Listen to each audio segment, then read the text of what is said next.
I found a bright pink strawberry-flavored condom hidden deep inside the side pocket of my husband's expensive leather golf bag. I did not scream. I did not throw his clothes out the window. Instead, I smiled quietly to myself, flushed the evidence down the toilet, and calmly walked out to host our family Thanksgiving dinner. Later that exact same night, a frantic phone call from the emergency room would rip all their dirty little secrets wide open, and my brother-in-law would collapse right on my hardwood floor. My name is Natalie, and I am 34 years old. I am a forensic accountant, which means I make a highly lucrative living finding the exact things people try desperately to hide. My husband Jason, a 35-year-old hedge fund manager with an ego the size of Wall Street, somehow forgot exactly who he married. Before I continue this story, let me know where you are watching from in the comments below. Hit like and subscribe if you have ever had to play the long game to utterly destroy toxic people who underestimated your intelligence. It was exactly 6 in the evening. The rich scent of roasted turkey and warm sage stuffing filled our sprawling suburban home. I was standing in our master bathroom staring at the little foil square resting in my palm. Jason claimed he had spent the entire morning playing 18 holes at his exclusive country club. I knew for a fact that he had not even been near a golf course. I had known about his constant betrayals for over 3 months, building my ironclad case, piece by piece, in absolute silence. A loud, aggressive knock rattled the bathroom door, pulling me sharply from my thoughts. "Natalie, what on earth is taking you so long in there?" Jason barked from the hallway, his voice dripping with irritation. "Your mother and Naomi just arrived, and please tell me you are not wearing that cheap-looking gray dress again. You need to come out here and make a decent impression for once. Stop embarrassing me in front of your own family." I looked at my reflection in the mirror. The dress was a custom-tailored designer piece, but to Jason, anything that did not scream for cheap attention was completely worthless. I dropped the foil wrapper into the toilet bowl, pressed the silver flush handle, and watched his little secret swirl away into the plumbing. I adjusted my posture, plastered a polite, chillingly serene smile on my face, and unlocked the solid oak door. I stepped past him without saying a single word and walked straight into the formal dining room. The long table was set beautifully with crystal glasses and fine china. My mother, Diane, a bitter 60-year-old woman who thrived on creating misery, was already seated at the head of the table like a queen holding court. Next to her sat my 31-year-old sister, Naomi. Naomi was the undisputed golden child of our family, the woman who could do absolutely no wrong in my mother's incredibly biased eyes. Beside Naomi sat her husband, Jamal, a tall, handsome African-American orthopedic surgeon who looked at my sister with pure blind adoration. As soon as I pulled out my chair to sit down, the verbal barrage began. "Natalie, darling," my mother sighed loudly, swirling her expensive red wine, "that dreary color completely washes you out. You really should take some fashion advice from your sister. Look at Naomi. She is absolutely glowing tonight. It is a real shame you do not take better care of yourself for Jason." I placed my linen napkin on my lap, my expression completely unchanged. "I am perfectly comfortable, Mother." Jason took his seat next to me and chuckled a condescending sound that grated on my nerves. "Well, Diane, you know Natalie. She is obsessed with her boring little spreadsheets. She does not have the creative flair that Naomi naturally has." My mother leaned forward, her eyes gleaming with familiar malice. "That is exactly what I mean. Forensic accounting sounds incredibly depressing. Digging through other people's old receipts all day long. Why do you not just quit and focus on being a proper wife? Jason works so incredibly hard managing millions of dollars in his investment fund. He needs a woman who supports his high-profile image, not a corporate drone." I cut a small piece of turkey, chewed slowly, and swallowed. "I love my job, Mother. Finding hidden assets is actually quite thrilling. You never know what massive lies people are trying to cover up until you look closely at the numbers." Jason shifted uncomfortably in his chair, clearing his throat nervously. My mother just rolled her eyes and turned her attention back to doting heavily on Naomi. Just then, Naomi let out a soft, highly theatrical gasp. Oh, silly me, I dropped my napkin. She leaned down, her perfectly styled blonde hair falling over her shoulder. From my angle at the table, I had a perfect, unobstructed view of the reflection in the large antique mirror resting against the dining room wall. I watched Naomi's manicured hand slide under the heavy oak table, but she did not reach for the floor. Instead, her fingers landed directly on Jason's thigh. She stroked his leg slowly, her hand creeping dangerously high. Jason did not flinch. He did not pull away. When Naomi finally sat back up, she held her white cloth napkin and looked straight across the table at Jason. They locked eyes for a brief electric second. A secret, triumphant smirk played on my sister's lips. She thought she had won. She thought I was completely blind and foolish. But they had absolutely no idea the absolute hell that was coming for them. Jamal cleared his throat, his deep voice cutting through the quiet dining room. He reached over and placed his hand affectionately over Naomi's, completely oblivious to what those fingers had been doing under the table seconds prior. I have some incredible news to share tonight. Jamal announced, his face beaming with pride. I wanted to wait until the turkey was carved, but I cannot hold it in any longer. Naomi and I are officially taking the next big step. My mother gasped in delight, clutching her chest as if she won the lottery. Oh, Jamal, please tell me you are buying that massive estate in the valley. Naomi has been talking about it for weeks. Jamal nodded enthusiastically. Yes, Diane, we are. Actually, the deal is practically done thanks to Jason. I just initiated the wire transfer this morning, $500,000 straight into Jason's investment fund. He promised me he could flip that capital into a guaranteed down payment on the Valley estate within 6 months. Naomi has been under so much pressure lately, and she needs a stress-free environment to thrive. I want to give her the world. Jason puffed out his chest, leaning back with a look of sheer arrogance. It is nothing really, just looking out for family. My fund has been seeing record-breaking returns this quarter, so slipping Jamal's capital into our top-tier portfolio was a no-brainer. You are going to see a massive yield on that money, Jamal. Trust me. I sat perfectly still, glancing between my husband and my brother-in-law. $500,000. Jamal was a brilliant surgeon, an honest man who worked grueling 70-hour weeks at the hospital to provide for my sister. He saved that money through sheer dedication, and he had just handed every penny of it over to a man currently suffocating under a mountain of illicit debt. That is absolutely wonderful, Jamal, my mother chimed in, her voice dripping with venom as she shifted her sharp gaze directly onto me. It is about time someone in this family finally lived in the luxury they truly deserve. Not everyone can be as lucky as Natalie, sitting in her big house hoarding all her money while her own sister struggles to build a life. I set my fork down on my plate with a quiet, deliberate clink. Hoarding my money. Mother, I bought this house with my own income.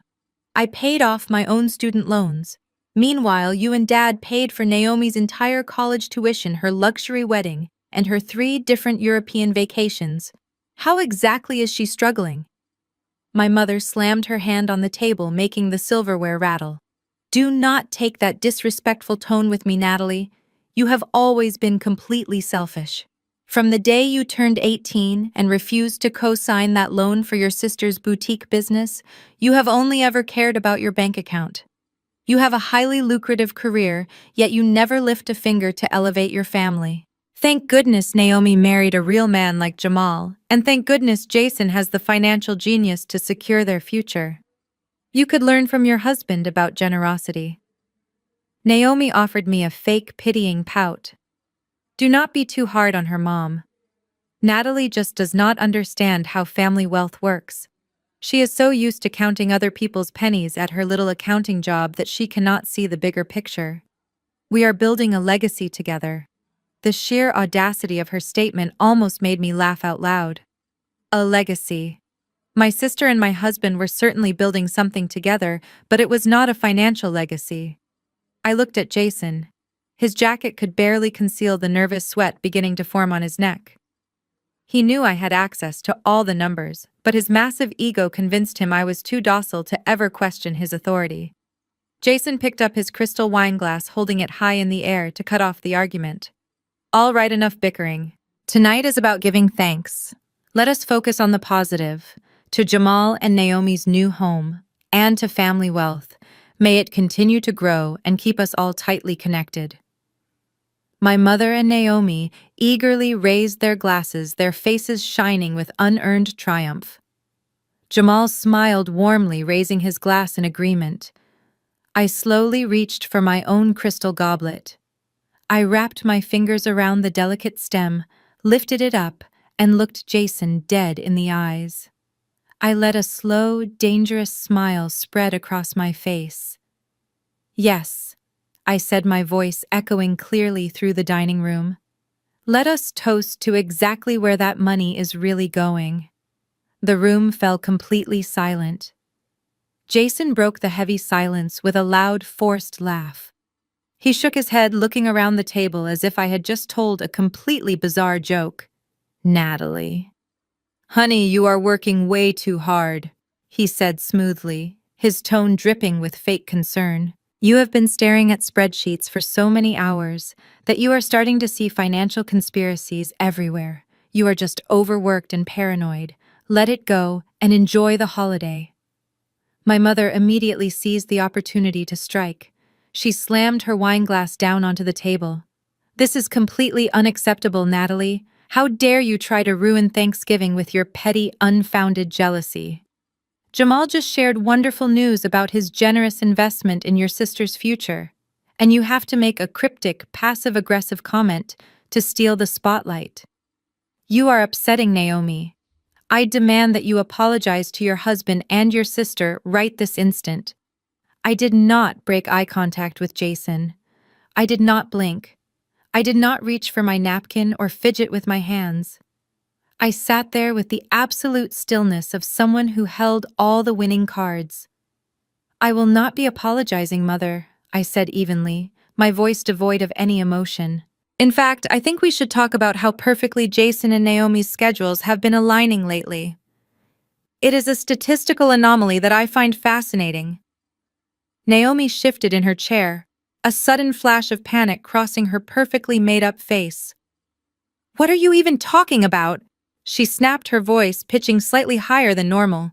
You are acting completely crazy. Let us look at the data. I continued, speaking clearly and deliberately, so Jamal could hear every single syllable. On October 12th, Jason claimed he had an all-day golf tournament at the Oak Ridge Country Club. Interestingly, that was the exact same day Naomi told Jamal she was treating herself to a full-day spa retreat at the Grand Hotel downtown. Jason opened his mouth to interrupt, but I raised a single finger, silencing him instantly. Then, on November 3rd, I went on my tone as clinical as a prosecutor reading a charge sheet. Jason told me he was attending a weekend financial seminar in Chicago. Naomi, you told Jamal you were going on a girls' trip to Napa Valley. Yet strangely enough, neither of you posted a single photo from those trips. Even more fascinating is the fact that Jason's credit card was charged for room service at a boutique hotel barely 40 miles away from here on that exact same weekend. The color completely drained from Naomi's face. She looked quickly at Jason, her eyes wide with terror, silently begging him to fix the situation. Jamal frowned, his brow furrowing as he looked back and forth between his wife and my husband. Wait, Jamal said slowly, his voice laced with sudden confusion. Naomi, you said your phone died that weekend. You did not call me for 2 days. Jason jumped in aggressively, his face flushing dark red. This is insane. You are tracking my expenses now. You are psychoanalyzing my business trips. I am a hedge fund manager, Natalie. I entertain clients. I keep things confidential. You are spinning ridiculous delusions because you are bitter and jealous and you hate seeing your sister happy and successful. My mother gasped in agreement, nodding vigorously. She is a deeply unhappy woman, Jason. My mother hissed, glaring at me with pure disgust. I always knew she would try to destroy this family with her toxic behavior. Do not listen to a word she says, Jamal. She is just trying to create drama, because she cannot stand that you are buying Naomi a beautiful house while she refuses to share her own wealth. I smiled then. It was a cold, sharp smile that finally made Jason flinch. I am not spinning delusions, Jason, I said softly. I am simply reading the ledger, and I know exactly what kind of unauthorized transactions have been taking place behind closed doors. That was the breaking point. Jason lost whatever shred of composure he had left. He shoved his chair back so violently that it tipped over and crashed onto the hardwood floor. He stood up, his face twisted in ugly primal rage, planting both hands firmly on the dining table as he leaned over to scream directly in my face. "You listen to me, you crazy paranoid!" he roared, the veins bulging in his thick neck. Before he could finish the sentence, a sharp, piercing sound cut through the dining room. It was my cell phone. I had placed it face up next to my wine glass at the very beginning of the meal. The sudden loud ringing froze everyone in their tracks. Jason stopped yelling. Naomi stopped breathing. Jamal stared at the device. I slowly looked down at the bright screen illuminating the polished wood. The caller ID flashed in bold, unmistakable letters. City General Hospital, ER. Jason's mouth was still open, his ugly words hanging suspended in the thick, suffocating air of the dining room. But the aggressive roar had died in his throat the second the bright screen of my cell phone illuminated the polished mahogany table. City General Hospital, ER. The bold letters flashed like a neon warning sign demanding immediate attention. Nobody moved. My mother's wine glass hovered halfway to her lips. Naomi sat frozen, her hand still resting awkwardly near Jason's leg. I did not rush to silence the device.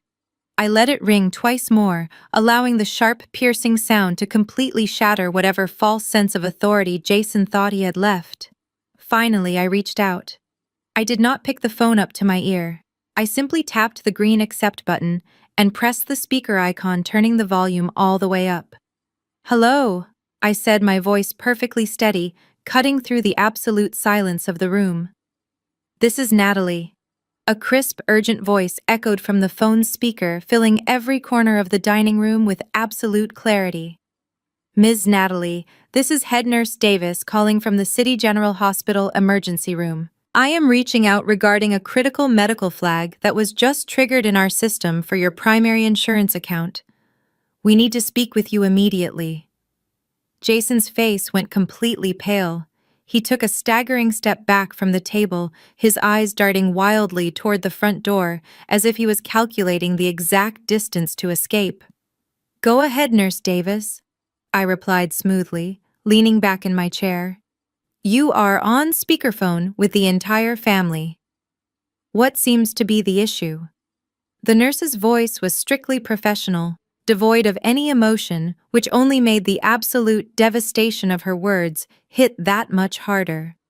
"We are calling regarding the emergency admission from the weekend of November 3rd. Your husband Jason was involved in a severe car crash on Interstate 95. He signed himself out against medical advice before we could complete his spinal evaluation, but our radiology department just finished reviewing his delayed scans. He has an untreated cervical fracture that requires an immediate neck brace and surgical consultation. If he does not seek prompt medical attention, the spinal cord compression could result in permanent nerve damage." My mother let out a strangled gasp, dropping her wine glass.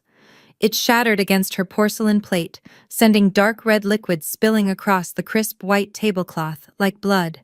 But the nurse was not finished. The real destruction was yet to come. More importantly, the nurse continued, her tone growing even more urgent. "We are trying to locate his passenger, Naomi. During the crash, she was hemorrhaging internally. She also fled the facility before we could stabilize her. Her comprehensive blood work and ultrasound results just came back from the external lab. The trauma to her abdomen was much worse than initially documented. She is in imminent danger of a catastrophic internal rupture. We have an ambulance on standby. Are you her family?" The silence that followed was not just quiet, it was a complete suffocating vacuum. Naomi let out a sharp, breathless whimper. Her hands flew to her stomach. For weeks she had been complaining of severe abdominal cramps, blaming it on stress and poor digestion. Now she was completely doubled over in her chair, her face turning the color of chalk, as the reality of her untreated injuries finally caught up with her. The physical toll of her massive web of lies was breaking her body down in real time. Jason instinctively reached for his own neck, rubbing the exact spot he had been claiming was just a deep muscle knot from his golf swings. But it was Jamal who demanded the room's attention. Jamal stood entirely still. He looked at the phone resting innocently on the table. He looked at Jason, who was currently trembling with undisguised panic. Then Jamal slowly turned his head to look down at his wife. I could practically see the exact moment his brilliant analytical surgeon's mind locked the puzzle pieces together. November 3rd. The dates I had just recited less than 2 minutes ago. The weekend Jason swore up and down that he was attending an exclusive financial seminar in Chicago. The exact same weekend, Naomi had told Jamal she was treating herself to a secluded girls' trip in Napa Valley with absolutely no cell service. They were never in Chicago. They were never in Napa Valley. They were in a car together, speeding down Interstate 95 in the dead of night, 50 miles outside of our city. Jamal's broad shoulders began to shake. The absolute magnitude of the betrayal was not just an emotional wound, it was a violent physical blow that struck him directly in the heart. He had just wired $500,000 to the man who was sleeping with his wife. He tried to take a breath, but the air simply would not fill his lungs. He tried to speak, to demand an explanation, to ask his wife why she would destroy their beautiful life, but his voice completely failed him. His fingers went numb. The crystal goblet he had been holding slipped from his grasp, shattering into 100 glittering pieces against the hardwood floor. Jamal let out a horrific guttural sound. He clutched his chest, his knees buckling beneath his massive frame, and collapsed straight down onto the dining room floor. The sharp crash of the crystal shattering against the floor was the match that finally ignited the powder keg. Absolute chaos erupted in the dining room. Jamal was on his hands and knees, his broad chest heaving violently as he struggled to pull air into his lungs. The profound shock of the betrayal had triggered a severe panic attack. He clutched the fabric of his shirt, his eyes wide and unseeing, drowning in the sudden horrifying realization that his entire marriage was a meticulously crafted lie. Instead of rushing to help her husband, Naomi remained completely frozen in her chair. She was weeping loudly, rocking back and forth as the agonizing pain in her abdomen intensified. Jason was equally useless. The arrogant, untouchable hedge fund manager, who had been shouting in my face just moments ago, was now backed against the wall, his mouth opening and closing silently, like a suffocated fish. He was trapped, and he knew it. But the most unhinged reaction came from my mother. Diane did not drop to the floor to assist her son-in-law. She did not even attempt to comfort her golden child. Instead, she spun around, her face twisted into a mask of pure, irrational fury, and lunged directly at me. Her hand swung out, striking my forearm with a sharp, stinging slap that echoed over the sound of Jamal's ragged breathing. "Look what you did!" My mother screamed, her voice completely hysterical. She pointed a trembling finger right between my eyes. "You cursed us! You sat there with your bitter, jealous poison and you spoke this tragedy into existence. If you had just kept your mouth shut and supported your sister, none of this would be happening. This is entirely your fault, Natalie." I looked down at the red mark blossoming on my skin. I did not rub it. I did not flinch. I simply stared back at the woman who was supposed to be my mother, marveling at the staggering depth of her delusion. Her daughter had been sleeping with my husband. Her daughter had nearly died in a secret car crash while committing an act of profound betrayal. Yet in my mother's deeply warped reality, I was the villain for simply answering a phone call. "Get up, Jason!" my mother shrieked, kicking wildly at the shattered glass on the floor. Stop staring at the wall and help me. We have to get Naomi to the hospital right this second. The ambulance will take too long. She frantically scanned the room, and her eyes locked onto my designer leather purse resting on the side table. Without a second of hesitation, she lunged for it aggressively, digging her hands inside until she pulled out the electronic key fob to my luxury SUV. I need your car, she demanded, her tone shifting from hysterical anger to entitled authority. You are going to stay here and clean up this mess.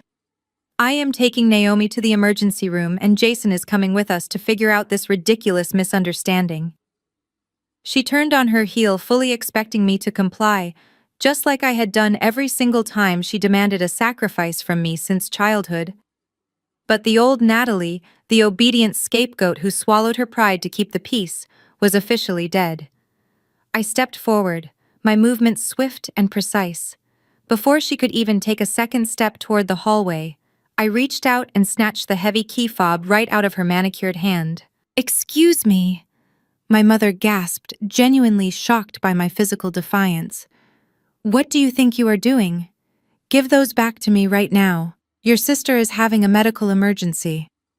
I looked at Naomi, who was now gripping the edge of the table, her face drenched in a cold sweat.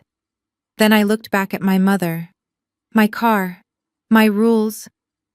I said, my voice dropping to a low, icy register that left absolutely no room for negotiation. Call an Uber. Or better yet, Jason can order you a town car with all that massive wealth he loves to brag about. You cannot be serious, Diane shrieked, her face turning an alarming shade of purple.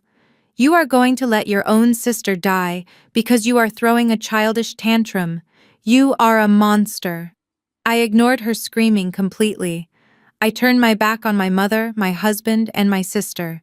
I walked over to the spot where Jamal was still kneeling among the broken glass. I crouched down beside him, placing a gentle grounding hand on his shaking shoulder. The fabric of his expensive dress shirt was completely soaked with nervous sweat. Breathe, Jamal, I said softly, locking my eyes onto his panicked gaze. You are safe right now. You are going to be okay, but you cannot stay in this room. Stand up. He looked at me, his dark eyes brimming with tears of total devastation and agonizing heartbreak. He nodded slowly, gripping my forearm like a lifeline. He relied heavily on my strength as he forced his massive frame upright, his dress shoes crunching over the shards of broken crystal. He did not look back at Naomi, who was now begging for his help between sobs. He did not look at Jason, who was still cowering against the expensive wallpaper. Come with me, I told him firmly, wrapping his heavy arm over my shoulder to steady his swaying balance. We have somewhere to be, and it is far away from these people. Leaving my mother screaming her lungs out, my husband paralyzed by his own cowardice, and my sister clutching her stomach in the ruins of our Thanksgiving dinner, I walked the devastated surgeon straight out the front door. We stepped into the cool, crisp autumn air, leaving the toxic madness entirely behind us. I unlocked my luxury SUV, helped Jamal carefully into the passenger seat, and we drove away into the dark night together. The street lights flashed in rhythmic golden streaks across the windshield as I steered my SUV onto the main highway, heading towards City General Hospital. Inside the cabin of the car, the silence was heavy, broken only by the sound of Jamal desperately fighting for air. He was leaning forward in the passenger seat, his head resting in his large hands, taking short, sharp gasps that rattled in his chest. The shock was still coursing through his veins, tearing apart every foundation he had built his life upon. I kept my eyes on the dark road ahead. I reached over to the center console, grabbed a cold bottle of water, unscrewed the plastic cap, and pressed it firmly into his trembling hand. Drink this, Jamal, I instructed quietly but firmly. You need to regulate your breathing. You are going into shock, and I need you completely sharp for what we are about to walk into at that emergency room. He took a shaky gulp of the water. Some of it spilled down his chin onto his ruined dress shirt, but he did not seem to care. He leaned back against the leather headrest and closed his eyes. The sheer agony radiating from him was palpable. "Why, Natalie?" he whispered, his voice cracking with a vulnerability that broke my heart. "Why would they do this? I gave her everything. I worked 80-hour weeks so she could have the lifestyle your mother always said she deserved. And Jason, I trusted that man like a brother. I just handed him $500,000 of our life savings this morning. How long has this been going on? How long have they been laughing behind my back?" I tightened my grip on the steering wheel. This was the moment I had to bring him fully into the light. The truth was going to hurt, but it was the only thing that could set him free. "They have been laughing at both of us for over a year," I said, my voice steady and completely devoid of the hysteria my mother always accused me of having. "But they are not going to be laughing tonight." Jamal opened his eyes and looked at me, his brow furrowing in confusion. "What do you mean, a year? How do you know that?" "Because I am a forensic accountant." "Jamal," I replied, briefly glancing over at him. "And my husband made the fatal mistake of leaving his encrypted work laptop unlocked on our kitchen island 2 weeks ago. I did not just find a few suspicious text messages or late-night phone calls. I ran a complete, unauthorized audit of his entire hedge fund. I traced every single digital footprint, every hidden shell company, and every offshore account he tried to bury." Jamal sat up slightly straighter, the water bottle crinkling in his tight grip. "You knew. You have known about the affair for 2 weeks. Why did you not tell me immediately? Why did you let me sit at that dining table tonight and announce that I gave him my money?" "I did not tell you because I needed to build an ironclad case," I explained calmly. "If I had simply told you Naomi was cheating, she would have cried, played the victim, and manipulated you into forgiving her. My mother would have backed her up, and Jason would have hired an expensive legal team to bury me. I needed indisputable proof. But more importantly, Jamal, I did not just find evidence of their disgusting affair. I found your money." Jamal froze. The heavy breathing stopped completely. "My money? You mean the wire transfer I sent this morning?" "No," I corrected him softly. "I mean the money Jason has been steadily draining from your private accounts for the last 12 months under the guise of exclusive investment opportunities. He is not a financial genius. He is running a massive Ponzi scheme, and his fund is drowning in millions of dollars of illicit debt. But the $500,000 you wired him today did not go to his creditors." I reached into my designer leather purse sitting between the front seats and pulled out my tablet. I unlocked the screen and handed the device to Jamal. "I want you to look at this," I said as I merged onto the hospital exit ramp. "I tracked the routing number of the wire transfer you authorized this morning. Jason immediately moved those funds through 3 different dummy accounts to wash the trail. But I caught the final destination." Jamal stared down at the brightly lit screen. The soft blue glow illuminated his tear-stained face as his eyes quickly scanned the highlighted banking documents I had prepared. He read the final contract out loud, his voice barely a whisper. "A luxury penthouse condo in the downtown district, paid in full." He looked up at me, his eyes wide with absolute horror. "Yes," I confirmed, pulling my vehicle into the brightly lit hospital parking lot. "They did not buy a house in the valley for you and Naomi. Your $500,000 just paid off a secret love nest. And if you look at the bottom of that lease agreement, you will see exactly whose names are on the deed: Jason and Naomi. Now let us go inside and confront the people who thought they could destroy us."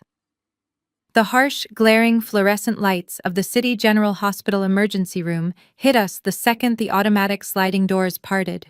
The waiting area was a chaotic blur of frantic families, buzzing medical equipment, and the sharp smell of antiseptic. I walked straight up to the main reception desk, my heels clicking sharply against the linoleum floor. Jamal trailed closely behind me, his massive frame rigid with a dangerous, newly found focus. The sorrow that had crippled him in the car was rapidly burning away, replaced by a cold, calculated fury. I gave the triage nurse our names. She directed us toward Trauma Bay number 4. As she pointed down the hallway, a uniformed police officer standing nearby overheard our conversation. He approached the desk holding a yellow clipboard. He asked if we were the family members of the couple involved in the interstate crash. Jamal stepped forward, his voice a low, intimidating rumble, and identified himself as Naomi's husband. The officer offered a sympathetic nod, detached a copy of the preliminary accident report from his clipboard, and handed it directly to Jamal. I watched Jamal's eyes scan the black ink on the page. His jaw clenched so tightly I thought his teeth might shatter. A dark, terrifying calmness settled over his features. He did not say a single word to me. He simply folded the heavy paper, gripped it tightly in his large fist, and nodded toward the trauma bay. I walked ahead, pulling back the thin privacy curtain of bay number 4. There sat Jason. My husband was perched on the edge of the hospital bed, wearing a thick, rigid cervical collar around his neck. Aside from a small bandage on his forehead and a torn shirt, he looked entirely unharmed. The second Jason saw me, his face twisted into a mask of pure, rehearsed relief. He let out a dramatic sigh, reaching his hands out toward me as if I were his savior. "Natalie, thank God you are finally here?" He practically whined, his voice muffled slightly by the plastic brace under his chin. "It was an absolute nightmare out there. You have to believe me, this whole thing is a massive misunderstanding. Naomi called me in an absolute panic. Her car broke down on the side of the highway, completely dead.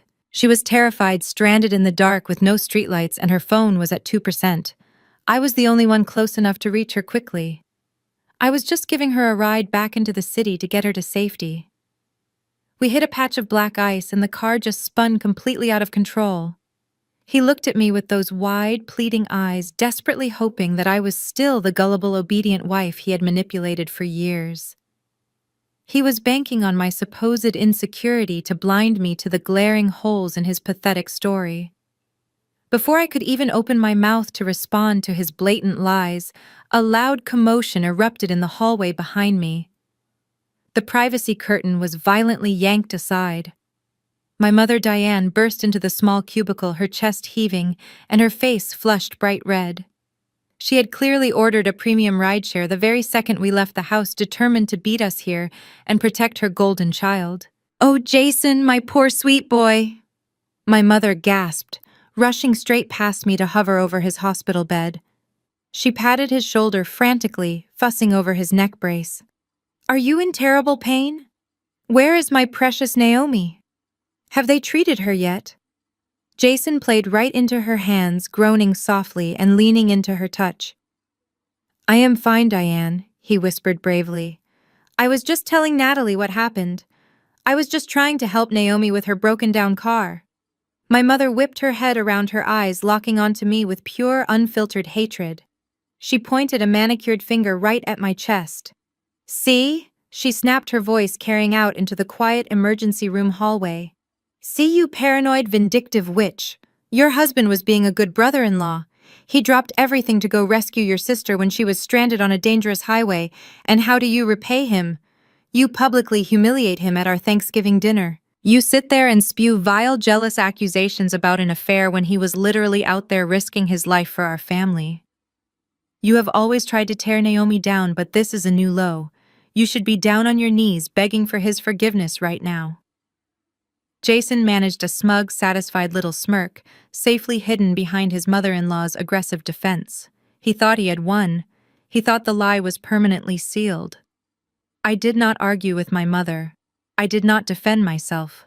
I simply took one step to the right. From the shadows of the hospital corridor, Jamal stepped directly into the fluorescent light of the cubicle. His massive, broad-shouldered presence instantly dwarfed everyone else in the small room. The smug smirk instantly vanished from Jason's face, replaced by stark, naked terror. Jamal did not yell. He did not raise his voice.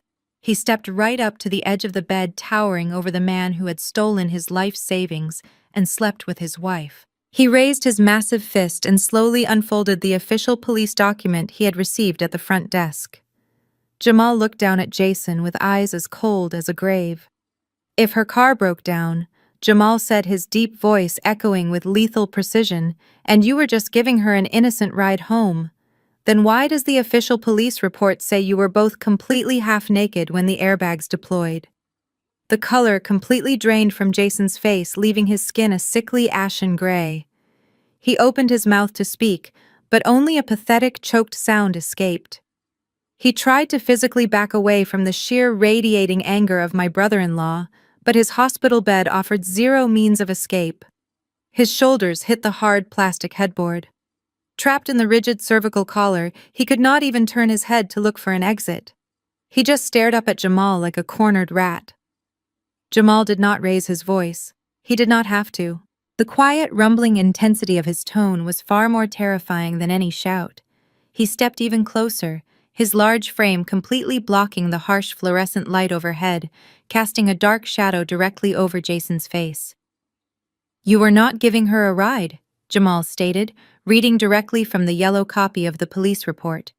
The responding officer documented that the passenger was completely unclothed from the waist down at the time of extraction. The driver, which is you, Jason, was found with his belt unbuckled and his pants unzipped. The vehicle was parked on the shoulder of the highway before it was struck by a passing semi-truck. You were not driving her home. You were sleeping with my wife on the side of the interstate. Jason pressed himself so hard against the headboard that the entire hospital bed squeaked under the pressure. "I swear, Jamal," he stammered, his eyes darting frantically around the small cubicle. "The officer made a mistake. The impact of the crash knocked our clothes loose. It was the force of the airbags. You have to believe me. I would never do that to you." The excuse was so painfully stupid that it defied basic human logic. But before Jamal could react to the absolute insult of that lie, my mother forcefully shoved her way between them. Diane planted her hands on her hips, positioning herself as a human shield for the man who had just destroyed our family. She glared up at Jamal, her face twisted with self-righteous indignation. "Step back right now, Jamal," my mother commanded, pointing her manicured finger directly at his chest. "I will not stand here and allow you to aggressively intimidate my son-in-law. How dare you speak to him in that tone? Jason is a highly successful hedge fund manager. He is the man who manages your money. You literally just handed him $500,000 this morning. You should be showing him the utmost respect. If he says the airbags knocked their clothes off, then that is exactly what happened. You are acting like an ungrateful thug." Jamal stared at Diane. The sheer audacity woven into her defense of Jason was finally out in the open. But Jamal did not lose his temper. He simply looked at my mother with a mixture of profound pity and absolute disgust. He knew something she did not. He knew Jason was utterly broke. Jason, realizing that Jamal was not going to be manipulated by my mother's screaming, immediately pivoted his strategy. He turned his desperate, panic-stricken eyes toward me. He completely dropped the innocent act and shifted into a demanding, authoritative tone, falling back on his usual strategy of barking orders at me until I complied. "Natalie, stop standing there and do something useful." Jason barked, his voice straining against his neck brace. "The hospital administration is harassing me about billing. They are refusing to move Naomi out of the public trauma ward until someone provides verified premium health insurance. She is in terrible pain. Go out to the front desk right now and give them your corporate insurance card. Authorize a private VIP suite for her immediately. She is your sister, for God's sake. Pay for the upgrade and put my treatment on your policy while you are at it." I did not move toward the door. I did not reach for my wallet. I stood perfectly still at the foot of his hospital bed, watching him try to command me with the authority of a husband he no longer was. I slowly reached into my designer leather purse.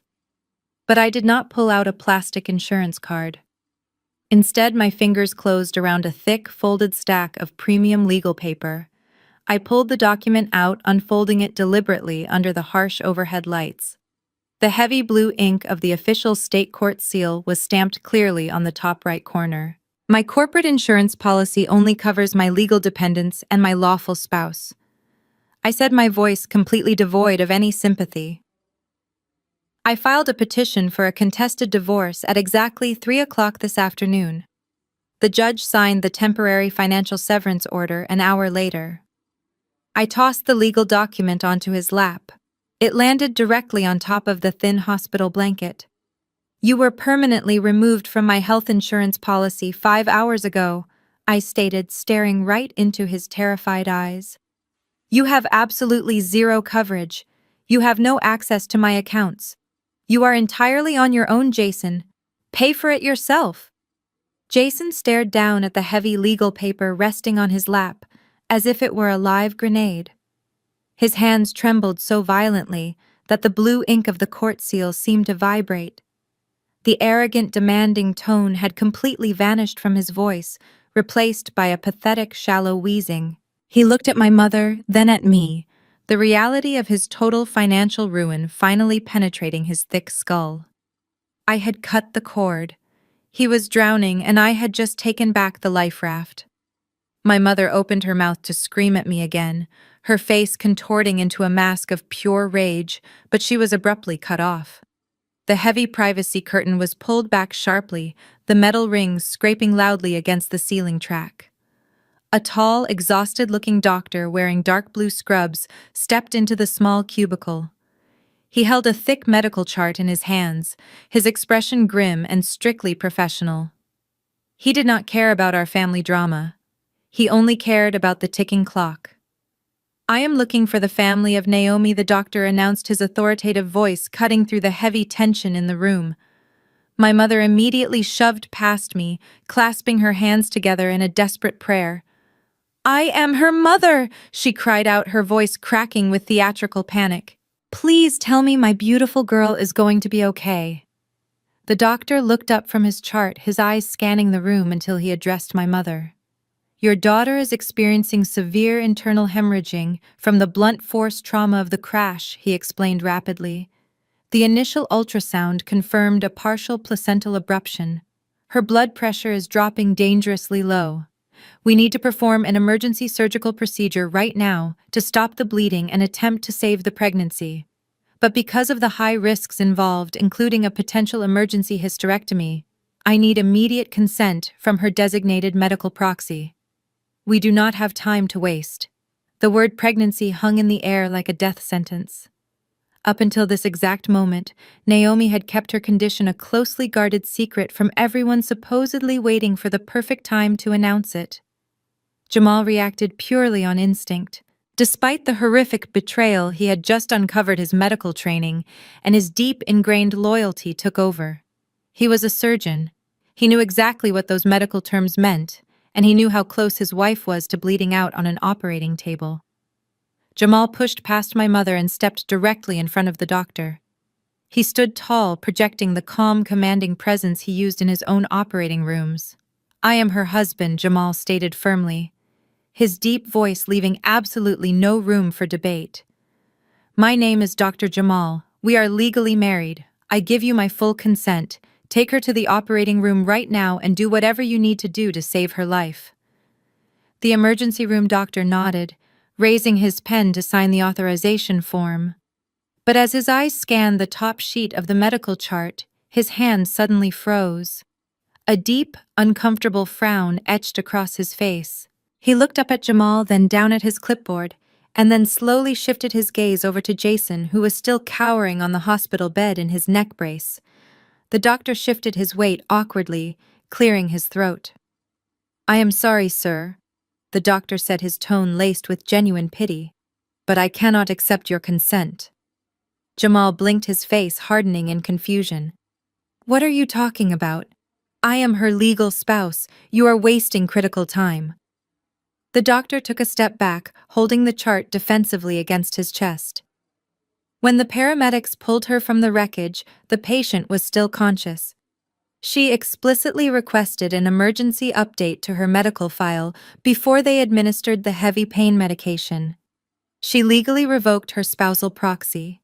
She explicitly listed Jason as the biological father of the child and designated him as her sole medical proxy. Only he can sign these papers. The absolute finality of those words struck Jamal like a physical blow to the chest. The child was not his. The future he had been building, the massive house he was trying to buy, the family he dreamed of having, it was all a meticulously constructed lie. The legal paperwork officially erased him from her life in her most critical moment. Jamal let out a gut-wrenching sob. It was a raw, agonizing sound of a good man completely breaking apart. He covered his face with his massive hands, his broad shoulders shaking violently as the tears finally spilled over. Instead of offering comfort, my mother turned on him like a venomous snake. Diane looked at the broken, sobbing man who had funded her daughter's lavish lifestyle for years, and she smiled a cold, vicious smile. "Oh, stop your crying, Jamal!" My mother spat, her true ugly colors fully exposed under the harsh hospital lights. "You always knew she was entirely out of your league. Well, she always belonged with Jason anyway. You were just a placeholder until they could finally be together." Jamal staggered backward as if my mother had just violently shoved him. The sheer cruelty of her words, delivered while his entire world was actively collapsing, was completely inhumane. He leaned heavily against the cold hospital wall, his breathing ragged, entirely unable to comprehend the sheer venom radiating from the woman he had called family for years. I did not let my mother take another step toward him. I moved swiftly, stepping directly between Jamal and Diane. I planted my feet firmly on the linoleum floor, completely shielding my broken brother-in-law from her toxic line of sight. My eyes were cold, locked onto my mother with an intensity that finally made her take a half step back. "Do not ever speak to him again," I said, my voice completely flat and devoid of any daughterly affection. "You have used him, bled his bank accounts dry, and smiled in his face, while your golden child destroyed his life. You do not get to utter another word to him." My mother scoffed, crossing her arms over her chest. Her face was still flushed with adrenaline, completely unbothered by the horrific moral implications of her daughter's affair. She simply waved her manicured hand dismissively, pivoting her attention away from Jamal and locking her predatory gaze entirely onto me. She had a new problem to solve, and as always, she expected me to be the sacrificial solution. "Fine," Diane snapped, her voice echoing harshly in the small cubicle. "He is irrelevant now anyway. We have much bigger things to worry about. Naomi is pregnant with Jason's child. My daughter is carrying my grandchild, and they are going to need a proper place to raise that baby. The apartment they bought with Jamal's money is clearly going to be tied up in a messy legal battle now. So you are going to give them the house, Natalie." I stared at her, genuinely wondering if the shock of the evening had completely shattered her grip on reality. "Excuse me. You heard me perfectly well." My mother continued, her tone rising with arrogant entitlement. "You are going to sign over the deed to the $1.2 million suburban house. You are getting divorced anyway, and a single woman has absolutely no need for a 5-bedroom estate. Jason is the father of this child. He deserves to raise his new family in a premium neighborhood. You are going to surrender the property to them immediately. It is the only decent thing to do after the horrific way you have treated them tonight." The sheer audacity of her demand was so astronomical, it bordered on comedy. She was standing in an emergency room, surrounded by the absolute wreckage of my marriage and Jamal's marriage, demanding that I hand over my $1 million home as a reward for their infidelity. "You have always been so bitterly jealous of Naomi," my mother sneered, taking a step closer, her eyes narrowed with decades of unchecked resentment. "From the moment you were children, you could never stand to see her shine. Just like when you ruined her 18th birthday party by parading around and announcing you got a full academic scholarship to a prestigious university. You deliberately stole the spotlight from her on her special day because you knew you could never compete with her beauty and her natural charm. You have spent your entire life hoarding your success, trying to make her feel inferior." I did not interrupt her. I let her dig the grave deeper. Let every ugly, twisted truth she had harbored for decades spill out under the harsh fluorescent lights. "Well, you cannot compete with this," Diane hissed, pointing a sharp finger toward the operating room doors, where Naomi had just been taken. "She is giving this family a legacy. She is giving Jason a child. You are going to pack your bags, sign those property papers, and give them the house. It is the absolute least you can do for being completely barren." The word barren left her lips with the sharp crack of a whip. It was the ultimate insult, the deepest insecurity she thought she could weaponize against me. She expected me to crumble. She expected the tears to well up in my eyes, for my shoulders to slump in defeat, and for me to finally yield to her aggressive manipulation, just like I had done when I was a terrified teenager. Jason certainly expected it. I saw him tense up on the hospital bed, his eyes wide, waiting for the inevitable emotional breakdown that would allow him to swoop in and take control of the narrative. But the tears did not come. My vision did not blur. My chest did not tighten with sorrow. Instead, a strange bubbling sensation rose in the back of my throat. It started as a soft breath, a slight tremor in my chest, and then it broke free. I laughed. It was not a hysterical laugh. It was a dark, chilling, genuine sound of pure amusement that echoed loudly down the sterile ER hallway. The sound was so completely unnatural for the situation that my mother physically recoiled, her face twisting in sudden uncertainty. Jamal looked up from his hands, startled by the resonant sound. I laughed until I had to take a deep breath to steady myself. I wiped a single tear of mirth from the corner of my eye and slowly turned my gaze away from my deeply confused mother. I looked straight at Jason, who was now trembling uncontrollably on the hospital mattress. I tilted my head, smiling a cold, victorious smile. "You really did not tell them, did you?" Jason's face went from an ashen gray to completely translucent. The sheer terror in his eyes was magnificent to witness. He knew exactly what I was about to say, and he knew he had absolutely no power to stop me. He frantically raised his good hand, the one not immobilized by the hospital bed rails, and gestured wildly toward my mother. "Diane, please just shut up," Jason pleaded, his voice cracking under the immense pressure of his rapidly collapsing lies. "Just be quiet for 1 minute."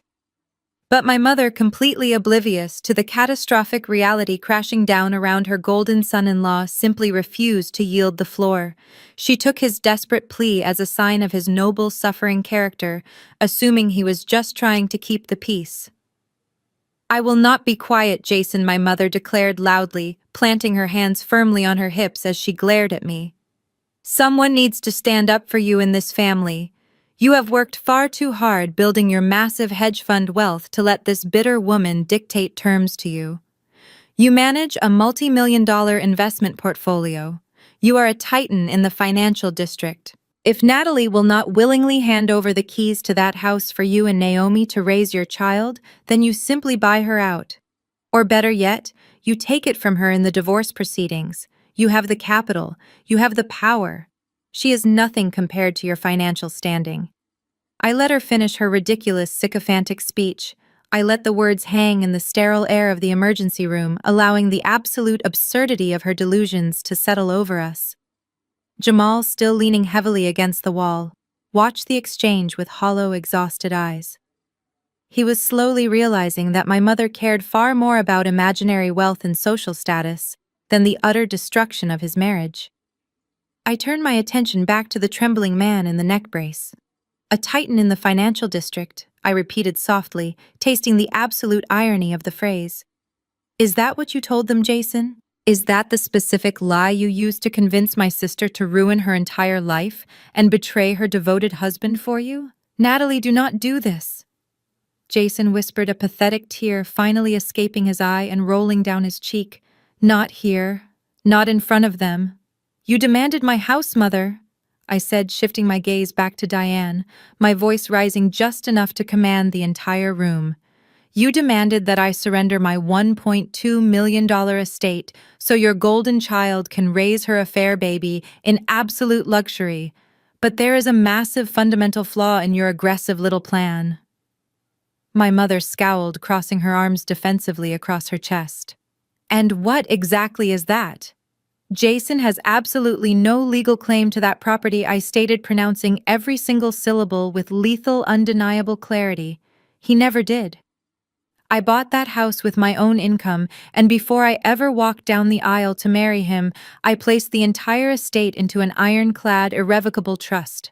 My mother blinked, her brain struggling to process the legal terminology. "That does not matter at all. You are legally married. It is considered marital property.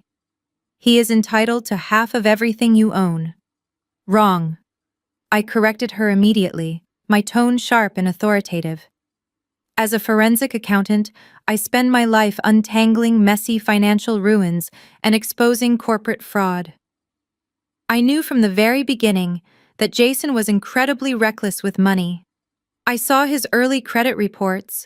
I saw his desperate, pathetic need to project a wealthy lifestyle he could not actually afford. So I protected my hard-earned assets.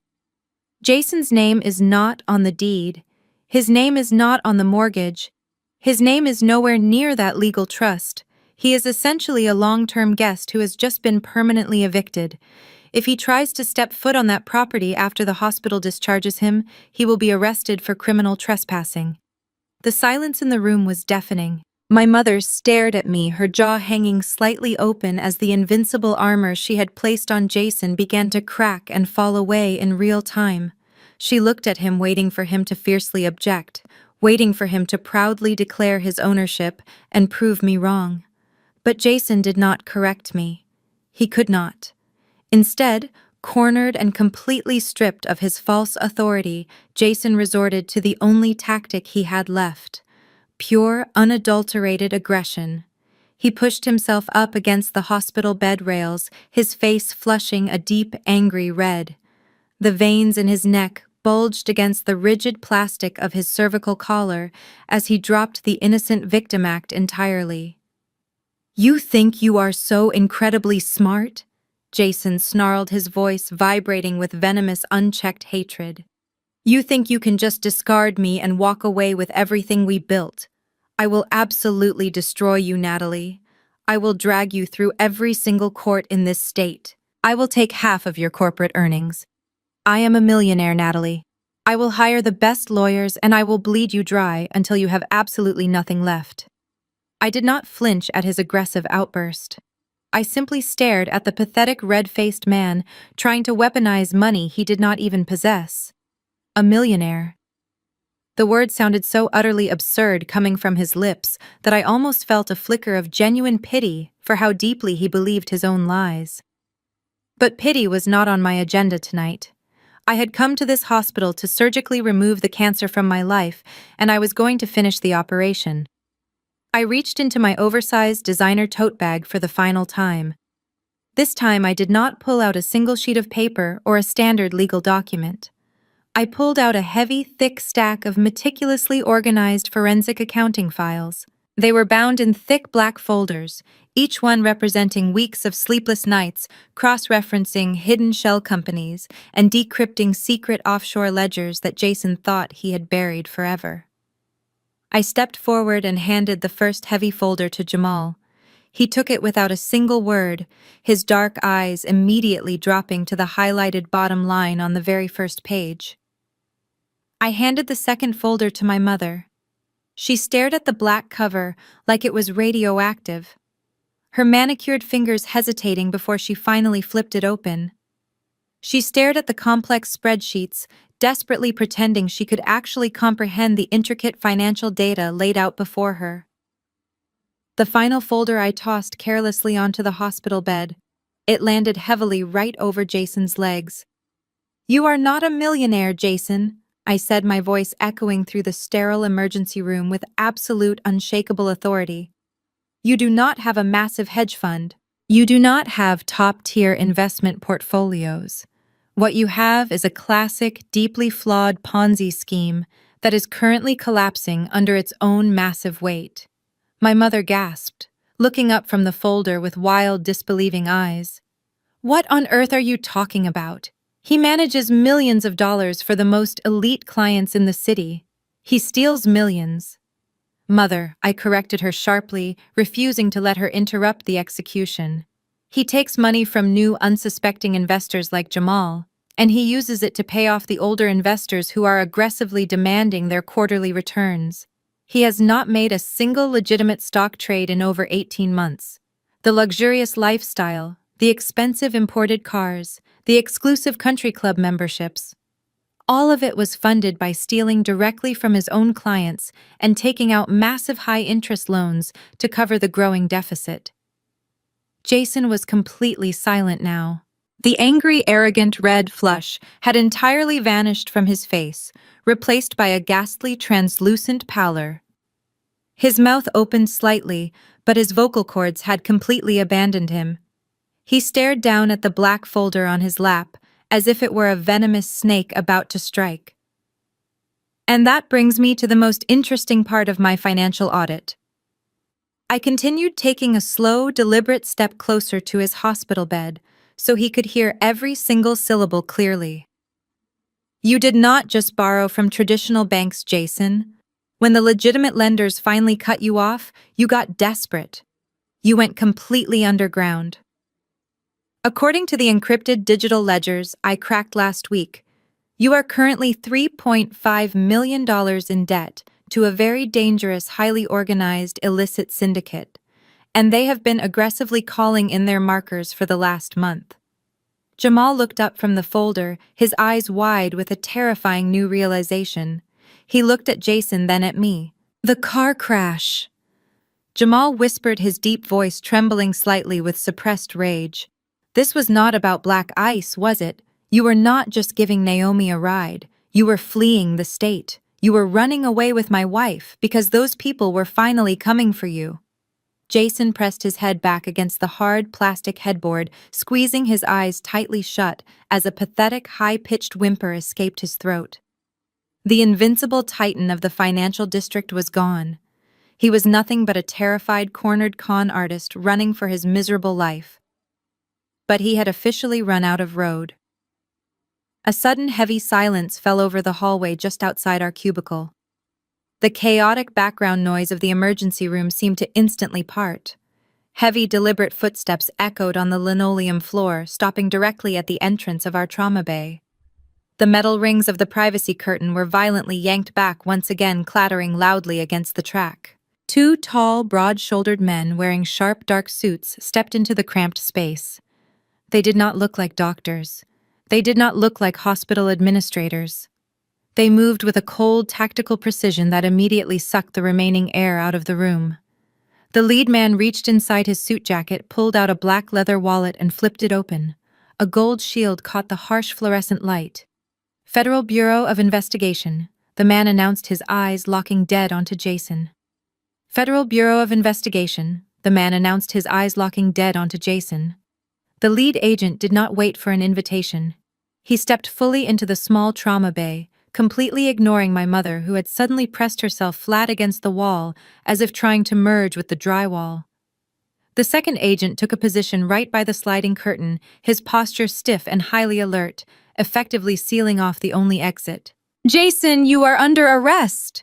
The lead agent stated, his voice completely devoid of any emotion. He pulled a folded piece of official paperwork from his inner suit pocket and held it up. "We have a federal warrant for your immediate apprehension. The charges include multiple counts of wire fraud, massive corporate embezzlement, and international money laundering." The air in the room felt entirely depleted. Jamal watched in absolute silence, his arms crossed over his chest, his face an unreadable mask, as he witnessed the complete destruction of the man who had ruined his marriage. My mother, however, could not comprehend the gravity of a federal warrant. She genuinely believed her social status could intimidate law enforcement. "Excuse me, officers," Diane interrupted, stepping forward with her chin raised in a pathetic attempt at asserting her usual authority. "There has clearly been a massive administrative error. My son-in-law manages extremely high-profile accounts. He is a millionaire. You cannot just storm into a hospital room and accuse him of such ridiculous things. I demand to speak to whoever is in charge of your department." The lead agent did not even look at her. He simply turned his head slightly toward the second agent standing by the curtain. "Ma'am, step back against the wall and do not interfere with a federal arrest," the second agent warned, his tone sharp enough to cut glass. "If you obstruct this legal process in any way, you will be leaving this hospital in handcuffs right alongside him." My mother instantly shut her mouth and shrank back into the corner, finally realizing that her wealthy suburban privilege meant absolutely nothing to the federal government. Jason completely broke down. The invincible hedge fund manager, the arrogant man who had spent the last hour screaming in my face and threatening to destroy my life, began to sob like a terrified child. His chest he heaved against his rigid plastic neck brace, and genuine tears streamed down his pale cheeks, dripping onto the hospital gown. He reached his uninjured hand out toward me, his fingers grasping desperately at the empty air, as if trying to physically pull me back into his twisted reality. "Natalie? Please?" Jason begged, his voice cracking with sheer hysteria, his eyes darting frantically between me and the federal agents. "Please, you have to help me. You know powerful people. Your forensic accounting firm works with top-tier corporate defense attorneys all the time. You have massive connections in the legal world. Call them.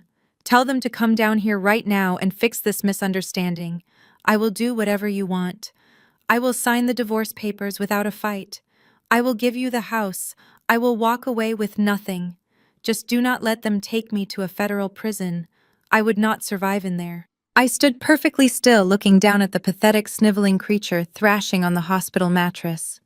The contrast between the man who had confidently cheated on me for months and the coward crying in front of me was staggering.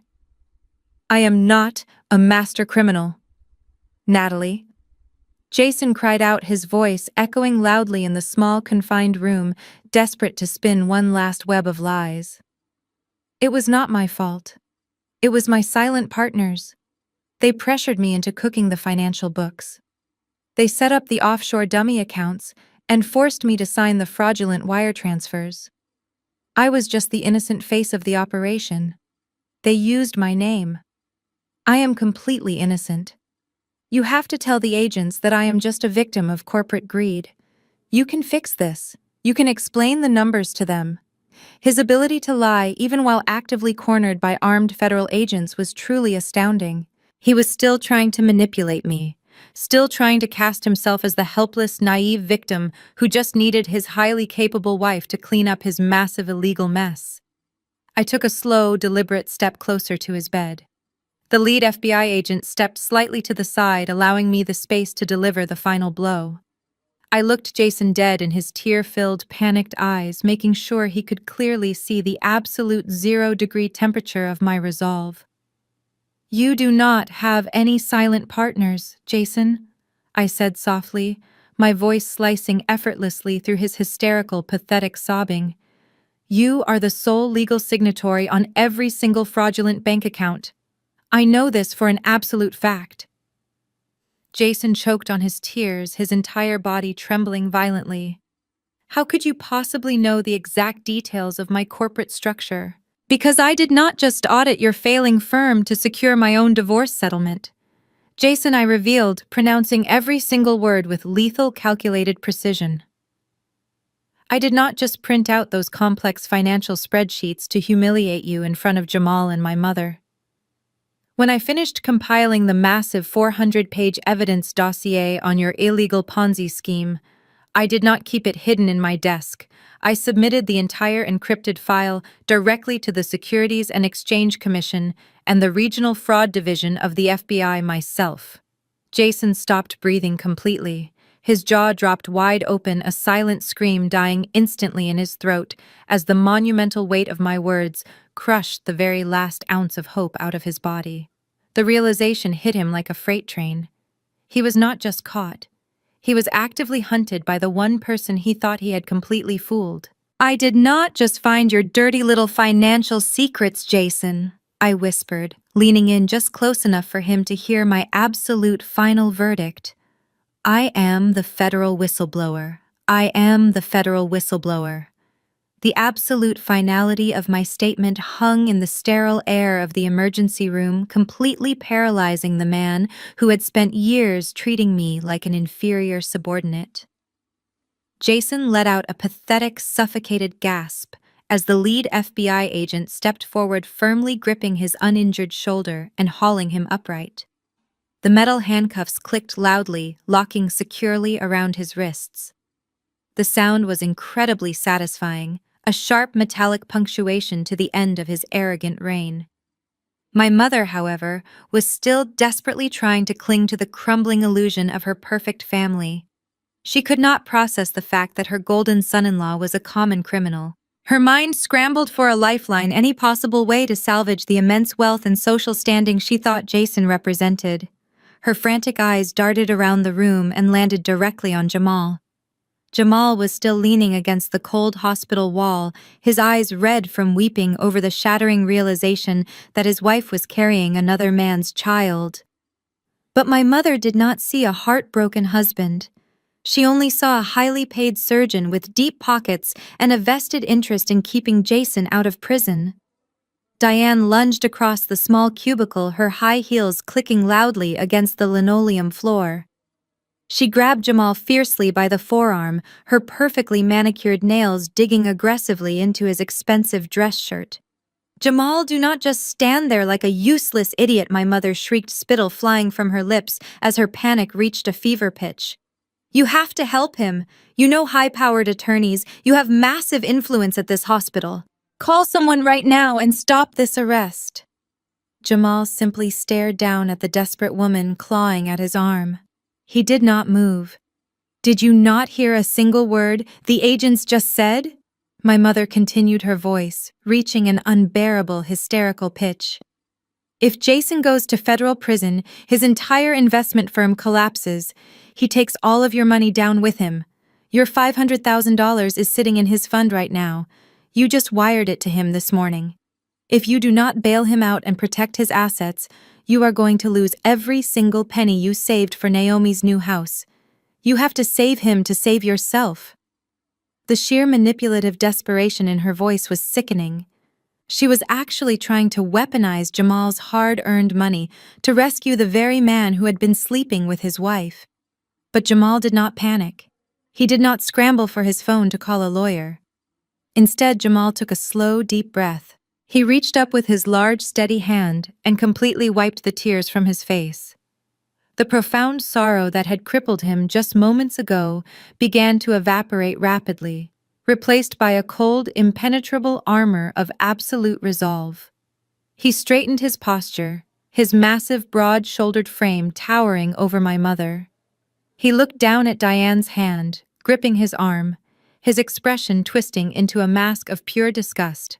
He forcefully shoved her hand away. "You really think I am that stupid?" "Diane," Jamal asked, his deep voice rumbling with a quiet, terrifying intensity that made my mother physically recoil. "You think I would blindly hand over $500,000 to a man who could not even look me in the eye when he talked about his returns?" My mother stumbled back, her eyes wide with confusion. "But you said at dinner, you announced to the whole family that you sent the wire transfer." "I lied," Jamal stated flatly, delivering the words with the precision of a surgical scalpel. "My money is completely safe." Jason, who was currently being pushed toward the doorway by the federal agents, stopped struggling and snapped his head around to look at Jamal. "Natalie came to my clinic 2 weeks ago," Jamal revealed, his eyes locking onto the handcuffed criminal. "She sat in my office and showed me the exact forensic audit she just threw on your lap. She proved to me that you were stealing my investments. We went straight to the federal authorities together that very same afternoon. We set up a massive financial sting operation." Jason let out a strangled, horrified noise, realizing the trap had been set long before he even sat down for Thanksgiving dinner. "The $500,000 I wired this morning did not go into your fraudulent investment fund?" "Jason." Jamal continued, his voice ringing with absolute triumph. "It went directly into a heavily monitored, encrypted dummy account controlled entirely by the FBI. We needed you to accept the wire transfer to secure the final piece of evidence for the money laundering charges. I sat at that dining table tonight, I smiled at you, and I toasted to your success, knowing that federal agents were already drafting your arrest warrant." The devastating reality finally crashed down on my mother. The heavy, suffocating truth settled firmly over her shoulders. She looked at Jason, a broke, humiliated criminal being dragged out of the hospital in handcuffs. She looked toward the operating room doors where her precious golden child was undergoing emergency surgery. Naomi was going to wake up completely penniless. The luxurious lifestyle, the expensive cars, the downtown penthouse, all of it was gone. Her favorite daughter and her rich son-in-law were entirely bankrupt, completely exposed, and actively facing years in a federal penitentiary. The weight of that horrific reality did not humble my mother. Instead of looking inward, instead of feeling even a single ounce of remorse for the terrible way she had treated Jamal and me, her mind violently rejected the unshakable truth. She needed a scapegoat. She had spent her entire adult life blaming me for every single inconvenience she ever faced, and she was absolutely not about to stop tonight. Diane let out a primal, ear-piercing shriek. She spun away from Jamal and charged directly at me. Her eyes were completely bloodshot, wild with the manic desperation of a woman watching her entire social hierarchy burn to the ground. "You did this!" she screamed, her voice echoing harshly down the sterile hospital corridor, causing several triage nurses and a security guard to stop and turn toward our cubicle. "You orchestrated this entire nightmare just to destroy your sister. You called the FBI and fed them a bunch of ridiculous lies because you could not stand to see Naomi happy." She lunged forward with surprising speed, her manicured hands clawing aggressively toward the thick black forensic accounting folders I was still holding against my chest. She genuinely believed that if she could just snatch the physical files from my grasp and tear the pages into tiny pieces, she could somehow erase the federal charges. In her deeply delusional mind, she thought she could destroy the printed evidence and magically reset her perfect wealthy life. "You are a disgusting traitor to your own blood." My mother spat, her face mere inches from mine, her breath hot and ragged with fury. "Family protects family, Natalie, but you are nothing but a jealous, vindictive snake. Give me those files right now. I am going to burn them. I am going to tell the federal agents that you fabricated every single spreadsheet because Jason rejected you for your sister." She swung her arm violently, aiming to slap the heavy folders right out of my hands. But I was no longer the frightened, obedient teenager who always flinched at her sudden movements. I did not step back. I did not blink. I did not look away. I raised my free hand and caught her wrist mid-air. I gripped her arm with a firm, unyielding strength that completely halted her aggressive attack in its tracks. My mother gasped loudly, her eyes widening in genuine, profound shock at my physical defiance.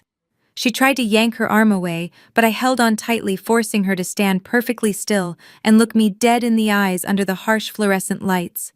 "Speaking of blood, Mother," I said, my voice dropping to a low, dangerous whisper that forced her to stop screaming and actually listen to me. "I think we need to talk about family loyalty and who exactly is protecting whom." When I started tracing Jason's massive web of fraudulent accounts, I did not just stop at his corporate ledgers. I ran a complete, comprehensive audit on every single person intimately connected to his inner circle. And that included looking very closely into your personal finances. My mother stopped struggling immediately. The manic fury in her eyes flickered rapidly, replaced by a sudden creeping anxiety. Her breathing grew shallow. Jamal took a step closer, his eyes narrowing, as he watched the ultimate karma prepare to strike the woman who had just mocked his broken marriage. "What are you talking about?" my mother stammered, trying desperately to mask her rising panic with her usual false bravado. "My finances are absolutely flawless. My house is fully paid off. I have a pristine credit score. You cannot touch my assets, Natalie. I will not let you drag me into your paranoid delusions." I released her wrist, letting her arm drop limply to her side. I slowly opened the thick black folder I was holding and flipped past the corporate embezzlement evidence until I reached a specific section highlighted in bright red ink. "Your house was fully paid off," I corrected her, my tone completely devoid of any pity. "Until late last year. Did you really think Jason's high-profile lifestyle was solely funded by stealing Jamal's investments and defrauding his corporate clients? Jason has a massive unchecked gambling addiction, Mother. When he burned through his dangerous syndicate loans, he needed immediate collateral to keep the underground bookies from breaking his legs. So he looked at the one person who trusted him implicitly. I pulled a crisp, high-resolution copy of an official bank document from the folder and held it up right in front of her face. "Did you know Jason took out a massive second mortgage on your beautiful suburban house?" I asked, watching the color begin to completely drain from her face. "He used his position as your trusted financial advisor to access your property deeds. He forged your signature on every single page of this massive loan agreement. He leveraged the entire equity of your home to pay off his illicit gambling debts." My mother stared blankly at the perfectly forged signature on the paper. Her mouth opened, but absolutely no sound came out. She raised a trembling hand to her chest, her perfect, arrogant posture completely collapsing in on itself as the realization hit her. Just minutes ago, she had aggressively demanded that I surrender my $1 million estate to Jason and Naomi. Now she was learning that her own sanctuary was gone. And because Jason has not made a single payment on that illicit mortgage in over 6 months, I continued delivering the final fatal blow to her massive ego. The bank has already initiated the recovery process. The luxury house you love so much, the estate you constantly brag about to all your wealthy country club friends, is currently in active foreclosure. My mother's knees finally buckled beneath her. The sheer weight of her completely shattered reality was too much for her legs to support. She slid down the cold tile wall, her designer dress crumpling around her as she landed heavily on the hospital floor. She did not scream this time. She just stared blankly ahead, entirely paralyzed by the catastrophic loss of her wealth, her home, and her social standing. Before I could even process the absolute poetic justice of her collapse, the heavy double doors of the surgical recovery wing swung wide open. A tired-looking orderly pushed a hospital gurney down the hallway, heading straight toward our chaotic little group. Lying on the thin mattress was Naomi. She looked pale and exhausted from the emergency procedure, but the heavy painkillers had clearly not numbed her overwhelming sense of entitlement. She was already whining loudly to the orderly about the stiff hospital sheets and the terrible lighting in the recovery room. As the gurney rolled to a stop just outside our cubicle, Naomi slowly lifted her head. Her groggy eyes blinked against the harsh fluorescent lights, slowly taking in the bizarre scene. She saw our mother sitting motionless on the floor. She saw Jamal standing tall and completely detached with his arms crossed over his chest. And then her gaze finally landed on Jason. "Jason," Naomi gasped, her voice thick and raspy. "What on earth is going on? Why are you wearing handcuffs? Tell these ridiculous security guards to take them off right now. I just had emergency surgery and my back is killing me. The hospital administrator told me my insurance was declined. You need to fix this immediately. Give them your premium credit card and tell them to transfer me to the luxury recovery suite on the top floor. I cannot stay in this disgusting public ward." Even now, freshly wheeled out of an operating room where she had nearly bled to death from an illicit affair, her only concern was demanding premium upgrades. She genuinely believed Jason was simply dealing with a minor misunderstanding that his massive wealth could instantly resolve. But Jason was completely out of patience. The terrified, sniveling coward who had been begging me for a lawyer just minutes ago suddenly morphed into a vicious, cornered animal. He looked at the woman he had risked everything for, the woman who was currently demanding a luxury hotel experience while he was actively being dragged to federal prison, and he absolutely snapped. "Are you completely insane?" Jason roared, his voice cracking with pure, unadulterated hatred. "I do not have a premium credit card. I do not have anything. These are not hospital security guards, you absolute idiot. They are federal agents. I am being arrested for massive corporate fraud." Naomi recoiled as if he had physically slapped her. "Federal agents. But you told me your investments were booming. You said we were going to be rich forever." Jason let out a harsh, manic laugh that sounded entirely unhinged. "You really thought I was a financial genius. I stole all of it, and you helped me spend it." He turned his head aggressively toward the lead FBI agent, twisting his body as much as the handcuffs would allow. He was fully prepared to drag everyone down into the flames with him. Do not just arrest me, Jason yelled, pointing his chin directly at Naomi on the gurney. She was completely in on it. She knew the money was dirty. Where do you think all the missing funds went? She spent the embezzled money on imported cars, designer bags, and diamond jewelry. She signed the lease for our secret penthouse using an offshore dummy account. She is a massive part of this operation. Arrest her too! Naomi let out a high-pitched shriek of absolute terror. Jason, shut your mouth. How could you say that? I did not know anything about your stupid business. I am innocent. Jamal, tell them I am innocent. She looked desperately toward her husband, reaching her hand out for the man who had always protected her from the consequences of her own terrible actions. But Jamal did not step forward. He simply looked down at her with eyes as cold as a winter night. You made your bed, Naomi, Jamal said quietly, his voice devoid of any pity. Now you get to lie in it.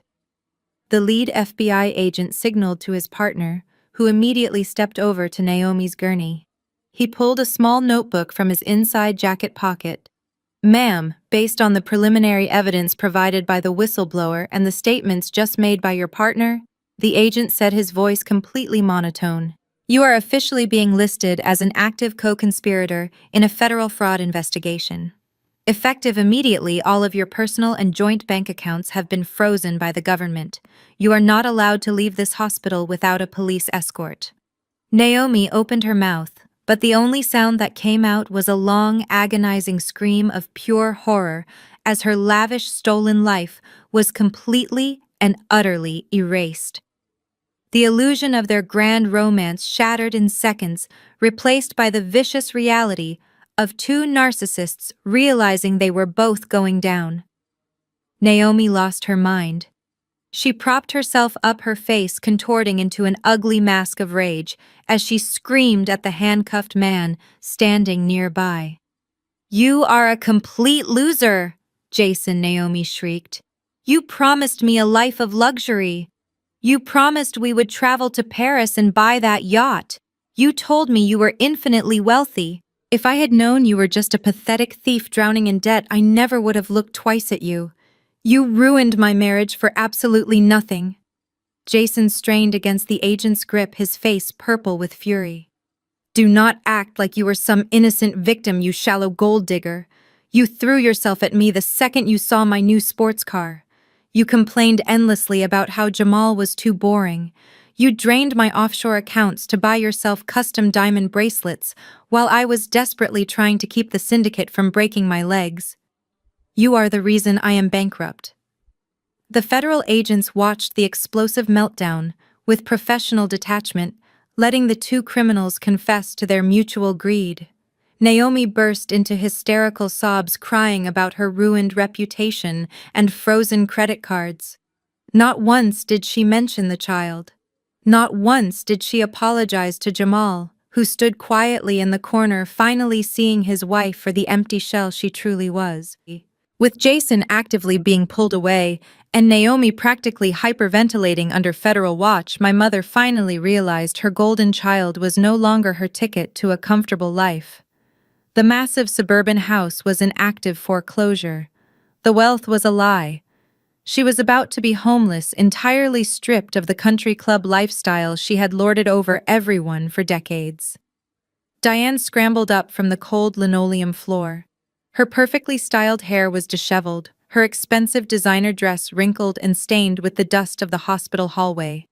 She looked around the cramped emergency room cubicle, her eyes frantically searching for a new savior. They landed directly on me. Suddenly, the decades of cruel insults, the blatant favoritism, and the aggressive demands vanished, replaced by a pathetic attempt at maternal affection.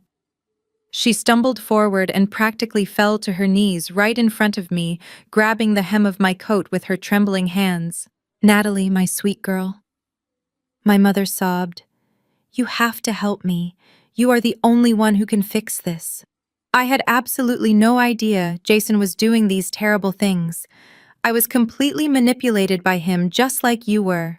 I am a victim in all of this. I looked down at the woman who had just called me a barren snake less than 10 minutes ago. I did not step away, but I did not offer my hand to help her up either. "The bank is going to take my house, Natalie," she cried, tears ruining her expensive makeup. "I have nowhere to go. I have no money saved. You have that beautiful 5-bedroom estate. You have plenty of room for me. Please let your mother come live with you. We can rebuild our relationship. We can be a real family again. Just do not leave me out on the street." I stared at her tear-stained face, feeling an overwhelming sense of absolute clarity. For 34 years, I had craved her approval. I had worked myself to the bone trying to earn a single scrap of the affection she freely showered on Naomi. But looking at her now crawling on the floor and begging for access to the wealth she had constantly mocked, I felt nothing. No anger, no sorrow, just complete indifference. I reached down and firmly detached her trembling fingers from my coat. "You are not a victim, Mother," I said, my voice quiet, but echoing with undeniable finality. "You enabled every single toxic behavior in this family. You cheered as they tried to destroy me. You only want a relationship now because your preferred bank account has officially run dry." My mother gasped, reaching out for me again. "Natalie, please, you cannot do this to us. We belong together." I took a step back, looking down at her one last time before delivering the final blow to our relationship. I remembered a dinner party from years ago, where she had publicly humiliated me and forced me to sit away from the main dining room so Naomi and Jason could have the spotlight. "Go find another table, Mother," I said, my voice ice cold. "This one is for family only." I turned my back and walked away. I turned my back and walked away. I only made it a few steps down the sterile corridor before I stopped and turned around just enough to watch the final act of the tragedy unfold. I leaned against the cold wall, crossing my arms as I watched Jamal step out of the shadows and walk slowly toward the medical gurney. Naomi was watching him approach, her eyes darting frantically between my retreating figure, our mother sobbing uselessly on the floor, and the federal agent securing the hallway. The reality of her total isolation was finally setting in. She had absolutely no one left to manipulate except the man whose heart she had just violently broken. As Jamal stopped at the foot of her stretcher, Naomi immediately activated her absolute best defense mechanism. The tears began to flow instantly, thick and fast, washing away the last remnants of her expensive makeup. She let out a pathetic, trembling sob and reached her hand out toward him, her fingers flexing desperately in the air, silently begging for the warm, protective embrace he had always provided. "Jamal, please," Naomi cried, her voice quivering with expertly feigned terror. "Please, you have to listen to me. You know me better than anyone. I would never do this to you willingly. Jason is an absolute monster. He forced me into this. He threatened me." Jamal did not take her hand. He stood perfectly still, his tall, imposing figure casting a long shadow over her hospital bed. He looked down at her with the clinical, detached gaze of a surgeon inspecting a necrotic wound that needed to be amputated. "He told me that if I did not help him hide the money, he would completely ruin your medical career," Naomi continued, her lies becoming more elaborate and hysterical by the second. "He said he would frame your clinic for financial fraud. I was so incredibly scared, Jamal. I only went to that apartment with him to beg him to leave us alone. I love you. I love you so much. You are my husband, my protector. You have to save me from these people." Jamal let her finish her desperate, sickening monologue. He let the absolute absurdity of her excuses hang in the air under the harsh fluorescent lights.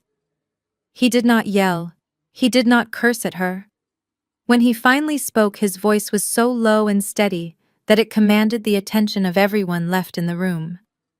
"You do not love me, Naomi," Jamal said simply, the absolute truth ringing clearly in every syllable. "You love what I could provide for you.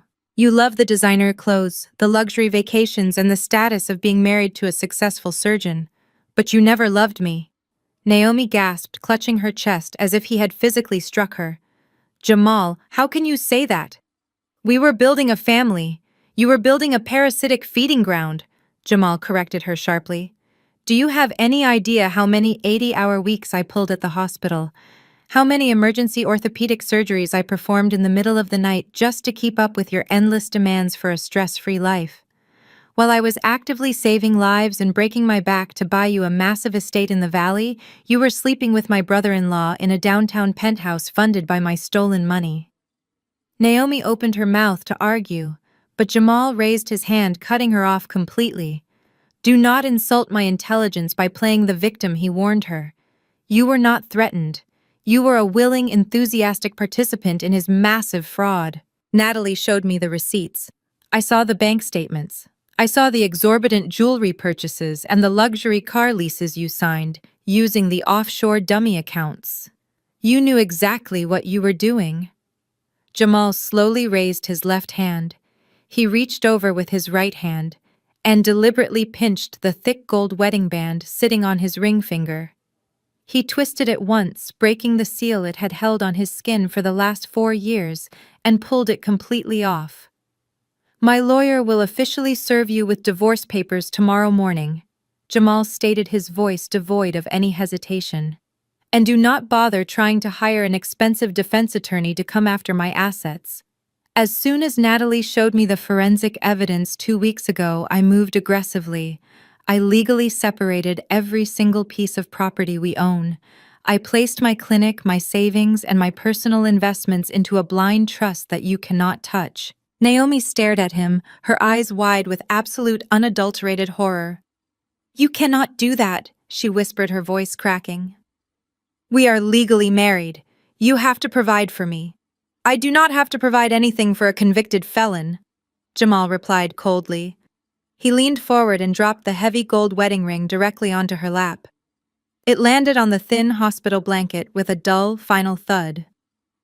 Have a nice life in federal prison, Naomi, Jamal said, turning his back on her without a single ounce of regret. The victim act completely vanished. Realizing that her manipulation had failed entirely, and her luxurious life was officially over, Naomi snapped. She let out a blood-curdling scream of pure feral rage. She lunged forward off the hospital gurney, her hands hooked into claws, desperately trying to grab the back of Jamal's suit jacket. Before her fingers could even graze his clothing, the FBI agent standing nearby moved with lightning speed. He stepped between them, grabbing Naomi firmly by the shoulders and shoving her forcefully back onto the mattress. 2 hospital security guards rushed in immediately to assist, pinning her thrashing arms to the sides of the gurney as she kicked and screamed like a wild animal. She sobbed hysterically, cursing Jamal, cursing me, and cursing the absolute ruin of her perfect stolen life. Naomi's hysterical screams continued to echo down the sterile hospital corridor, but I tuned them out entirely. The hospital security guards and the second FBI agent firmly restrained her, pushing her gurney down the hall toward a secure, monitored recovery room. I did not watch her go. My attention shifted back to the main hallway, where the lead FBI agent was forcibly turning Jason around by his uninjured arm.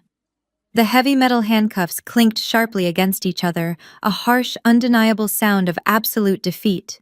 Jason was practically dragging his expensive leather dress shoes across the linoleum floor. The arrogant titan of the financial district had been reduced to a pathetic, shuffling prisoner in a plastic neck brace and a torn hospital gown. The federal agent gave him a firm push toward the automatic sliding doors leading out to the ambulance bay, but Jason dug his heels in. He stopped dead in his tracks, turning his head as much as his rigid collar would allow, and looked directly at me. His eyes were completely red and swollen from crying. The sheer panic radiating from his body was so intense it was almost palpable in the cold air.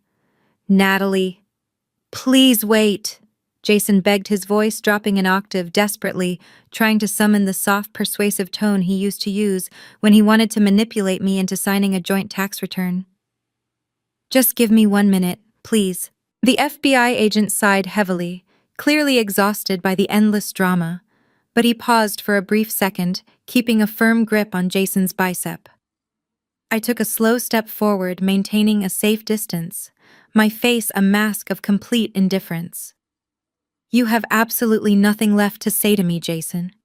I told him, my voice flat and emotionless. I know I ruined everything, Jason whimpered, the tears welling up in his eyes once again. I know you hate me, and you have every right to. But you are a good person, Natalie. You have always been the ethical one. The reasonable one. Do not let them throw me to the public defenders. You know exactly what happens to guys like me in a federal penitentiary. The syndicate I owe money to has people on the inside. If I go into the general population without top-tier legal protection, I will not survive the month. I stared at him, genuinely marveling at the staggering depth of his selfishness. He was actively being arrested for defrauding his family, cheating on his wife, and fleeing the state, yet he still believed he was entitled to my financial protection. Just pay for a corporate defense lawyer, Jason pleaded, his voice cracking with sheer desperation. You have millions in your private trust. You can afford a high-powered legal team. Just put down the initial retainer fee. Think of the 5 years we spent together. Think of the vows we took. I am begging you, Natalie. Do me this one last favor for old time's sake. A cold, humorless smile touched the corners of my mouth. He was actually trying to invoke our wedding vows. The very same vows he had broken repeatedly in cheap hotel rooms and luxury apartments funded by stolen money. I looked at the pathetic man cowering before me. I thought about the months of gaslighting, the constant insults about my clothes, the way he made me feel small and boring just so he could feel powerful. And then I reached my hand deep into the right pocket of my wool winter coat. When I searched your golf bag this evening, I did not just find one of your dirty little secrets. Jason, I said smoothly. I found the entire box. I flushed the first one down the toilet because it disgusted me. But I kept another one right here in my pocket. A little physical reminder to keep my mind sharp while I watched you lie to my face at the dinner table. I pulled my hand out of my coat pocket. Pinched between my index finger and my thumb was a bright pink square foil wrapper. I will not be paying for your high-powered defense attorney, Jason. I stated, my voice ringing with absolute finality. But I did buy you something. I flicked my wrist and tossed the small wrapped square directly at him. The foil packet sailed through the air, hitting him squarely on the chest. It bounced off the edge of his rigid plastic neck brace and fluttered down, landing on the cold hospital floor, right between his expensive leather shoes. It was a strawberry-flavored condom. For wherever you are going next, I told him. Jason stared down at the bright pink wrapper on the floor, his face completely, utterly destroyed. He opened his mouth to sob, but the lead FBI agent had seen enough. The agent grabbed Jason tightly by the arm and forcibly marched him forward. The automatic sliding doors parted with a mechanical hum, revealing the flashing red and blue lights of the waiting police cruisers outside. The officers dragged him out into the freezing night air, leaving me standing victorious in the quiet hallway. I stood victorious in the quiet hallway for a long moment, simply listening to the heavy silence that followed his dramatic exit. After years of feeling suffocated by their constant demands and cruel insults, the sudden peace was incredibly intoxicating. I took a deep breath of the sterile hospital air and turned around. Jamal was walking toward me from the administration desk, giving me a silent nod. We were finally free. But before we walked out of those sliding doors together, I paused at the edge of the emergency room lobby. I wanted to see the final result of the boundaries I had just drawn. Through the large glass windows of the waiting area, I had a perfect, unobstructed view of my mother. Diane was hunched over a cheap plastic chair in the corner of the room. She was completely alone. Naomi had been secured in a monitored recovery room down the hall, heavily sedated and under strict federal watch. Jason was currently sitting in the back of a police cruiser. And Jamal had just stripped himself of his wedding ring. My mother had absolutely no one left to order around. Panic was fully setting in. Her designer dress was wrinkled and stained, her perfect hair a tangled, disheveled mess. I watched her frantically dig into her expensive leather purse and pull out her cell phone. She was dialing numbers with trembling fingers, desperately trying to activate her social network for damage control. She called my Aunt Susan first. I knew this because I could hear her shrill voice echoing across the quiet, empty lobby, pleading for a place to stay and a short-term loan to cover what she called a minor, unexpected legal misunderstanding. But the call lasted barely 10 seconds. I watched my mother slowly lower the phone from her ear, her face etched in absolute shock. She quickly dialed another number, Uncle Richard, then my cousin David, then her closest friends from the country club. Every single call ended the exact same way. A brief moment of silence followed by an abrupt, undeniable click. She had absolutely no idea that while Jamal and I were driving to the hospital earlier that evening, I had been incredibly busy. I did not just call the federal authorities. I took a clear, high-resolution photograph of the official police report documenting Jason and Naomi's half-naked highway crash. I attached a brief, highly factual summary of Jason's massive financial fraud and the impending foreclosure of my mother's house. Then I sent that message directly to the massive extended family group chat. I had pressed send before we even walked through the hospital doors. Every single aunt, uncle, cousin, and family friend my mother had spent decades trying to impress now knew the complete, unfiltered truth. They knew her precious golden child was a homewrecker. They knew her wealthy son-in-law was a federal criminal. Her pristine social standing was completely and utterly annihilated. No one was going to answer her calls. My mother stared blankly at her bright phone screen, the terrifying reality of her utter isolation finally settling into her bones. She dropped the phone into her lap and buried her face in her hands, her shoulders shaking with dry, exhausted sobs. "How did this happen?" my mother muttered aloud to the empty waiting room, her voice trembling with the last pathetic remnants of her lifelong delusion. "We were a perfect family. We had everything. We were perfect." A triage nurse who had just spent the past hour cleaning up the chaotic mess my family had created in Trauma Bay. 4 happened to be walking past the waiting area with a stack of medical charts. The nurse paused, looking down at the disheveled, weeping woman who had spent the entire evening screaming arrogant demands at the hospital staff. "You call this perfect?" the nurse muttered dryly, shaking her head in sheer disbelief as she walked away down the corridor. My mother did not even have the energy to snap back at the insult. She just sat there completely broken and defeated. But the universe was not quite finished handing out the consequences of her actions. The absolute destruction of her ego was about to be followed by the destruction of her wallet. A woman dressed in a sharp business suit holding a thick electronic tablet walked briskly out of the hospital administrative offices. She scanned the waiting area, her eyes locking onto my mother. The woman approached Diane with a practiced, highly professional smile that held absolutely zero warmth. "Excuse me, are you the mother of Naomi?" the administrator asked, stopping directly in front of Diane's plastic chair. My mother looked up, her eyes red and puffy. "Yes, I am her mother. What is it now? Are they moving her to a better room?" The administrator tapped the screen of her tablet. "Unfortunately, no. I am from the hospital billing department. We just received an automatic notification from the federal authorities that your daughter's bank accounts, credit cards, and joint financial assets have all been officially frozen pending a criminal investigation.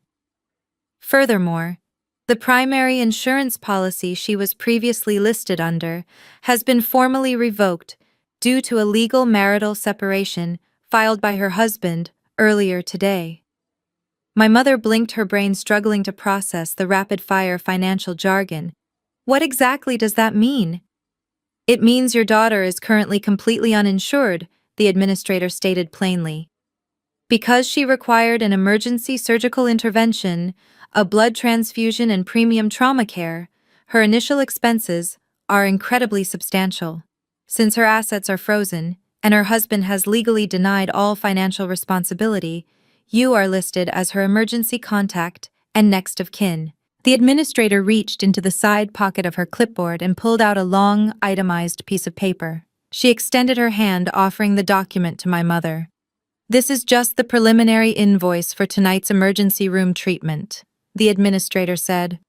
We require an immediate down payment of $15,000 to continue her post-operative care, or she will be transferred to a state-funded facility in the morning. How would you like to pay this balance?" I watched my mother stare at the itemized invoice. Her face was a portrait of complete financial and emotional ruin. Her trembling hands could barely hold the clipboard the hospital administrator had handed her. She had absolutely no premium credit cards left to swipe, no wealthy son-in-law to bail her out, and no golden child to hide behind. She was finally facing the absolute reality of her own toxic choices. I did not stay to watch her attempt to negotiate with the billing department. I had seen enough. The scales of justice had been perfectly balanced, and my role in this twisted family drama was officially over. I turned away from the glass partition and walked steadily toward the main exit. Jamal was already waiting for me by the automatic sliding doors. We stepped through the glass threshold together, leaving the harsh fluorescent lights, the smell of sterile antiseptic, and the suffocating madness of the emergency room entirely behind us. The cool, crisp autumn air hit my face instantly. It felt incredibly refreshing, washing away the lingering tension of the past few hours like cold water. The hospital parking lot was relatively quiet now. In the far distance, echoing through the city streets, the wailing sirens of the police cruisers were already fading into the ambient background noise. They were carrying Jason away to a federal holding cell, a place where his arrogant attitude and expensive suits would offer him absolutely no protection. I pulled my heavy wool coat a little tighter around my shoulders, feeling an overwhelming, undeniable sense of lightness. The massive burden of secrets and betrayal I had carried for months was finally gone. I could breathe again. Jamal walked quietly beside me. His massive frame seemed significantly less tense now. The immediate crippling shock of the initial betrayal had settled into a calm, focused resolve. We reached my luxury SUV parked under a tall street lamp. Before I could press the button on my key fob to unlock the doors, Jamal stopped. He leaned his broad back against the side of the vehicle and let out a long, shuddering breath. He tilted his head back, looking up at the dark, starless night sky, as if he were trying to comprehend the sheer, devastating magnitude of everything that had just transpired. "Are you okay?" I asked softly, my voice easily breaking the quiet silence of the empty parking lot. Jamal slowly lowered his gaze and looked directly at me. His dark eyes were incredibly tired, carrying the heavy weight of a broken marriage, but there was a profound, undeniable clarity in them that had not been there at the dinner table. "I will be," he replied, his deep voice remarkably steady. "It feels like a massive earthquake just leveled my entire life. Everything I thought was real, everything I was working toward was just a meticulously crafted illusion. But at least I know the foundation was completely rotten. I can rebuild my life on solid ground now." He paused, shifting his stance slightly. He looked at me with a level of deep, unwavering respect that I had never received from my own blood relatives. "I need to thank you, Natalie," Jamal said, his tone thick with genuine emotion. "And I do not just mean a casual thank you. You literally saved my life tonight." I shook my head slightly, stepping closer. "You do not owe me any thanks, Jamal. You are a good, honest man. You did not deserve to be treated like a disposable bank account by my sister and my husband. But you could have just focused entirely on your own divorce," Jamal insisted, refusing to let me dismiss his gratitude. "You found out your husband was cheating on you with your own sister. That kind of betrayal would have completely broken most people. You could have just gathered your forensic evidence, filed your legal papers, and walked away quietly to protect your own assets. Instead, you spent 2 agonizing weeks investigating his accounts just to find my money. You went to the federal authorities and orchestrated a massive sting operation specifically to make sure I did not lose my life savings. You carried the heavy weight of this massive betrayal all by yourself just to shield me from total financial ruin."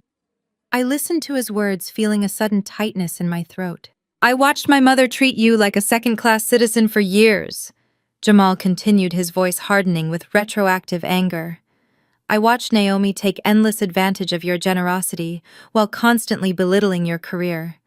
And yet, when the absolute worst happened, you were the only one who stood up for me. You actively protected me when my own wife was trying to destroy me. I looked at the man who had been the only genuinely kind person in my family for the last 4 years. He was absolutely right. I could have just walked away and let them all burn together. But leaving a good person behind to be devoured by vultures was never in my nature. You earned that money by saving lives.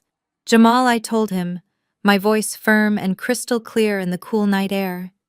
You worked grueling shifts and sacrificed your own health for a woman who never appreciated a single thing you did. I was not going to let Jason use your hard-earned capital to fund his pathetic, illegal lifestyle. And I was definitely not going to let Naomi walk away with your future. Jamal offered a small, weary smile. It was the first genuine expression I had seen on his face since we sat down at the dining table hours ago. He reached out and placed his large hand gently on my shoulder. It was a gesture of profound unspoken solidarity between two people who had just survived a brutal emotional war. We are legally separated from them now, Jamal noted quietly, a hint of relief in his tone. I guess that means we are not technically in laws anymore. I looked up at him, feeling the corners of my mouth lift effortlessly. It was not the cold, calculated smirk I had used against Jason. It was not the bitter, mocking laugh I had directed at my mother. It was a genuine, warm smile, the first real smile I had worn in months. We take care of real family, Jamal. I said, my voice filled with absolute certainty. Let us go get some real Thanksgiving dinner. Exactly 1 year later, the bitter chill of that chaotic Thanksgiving night felt like a lifetime away. I stood by the floor-to-ceiling windows of my new Manhattan penthouse, holding a cup of freshly brewed black coffee.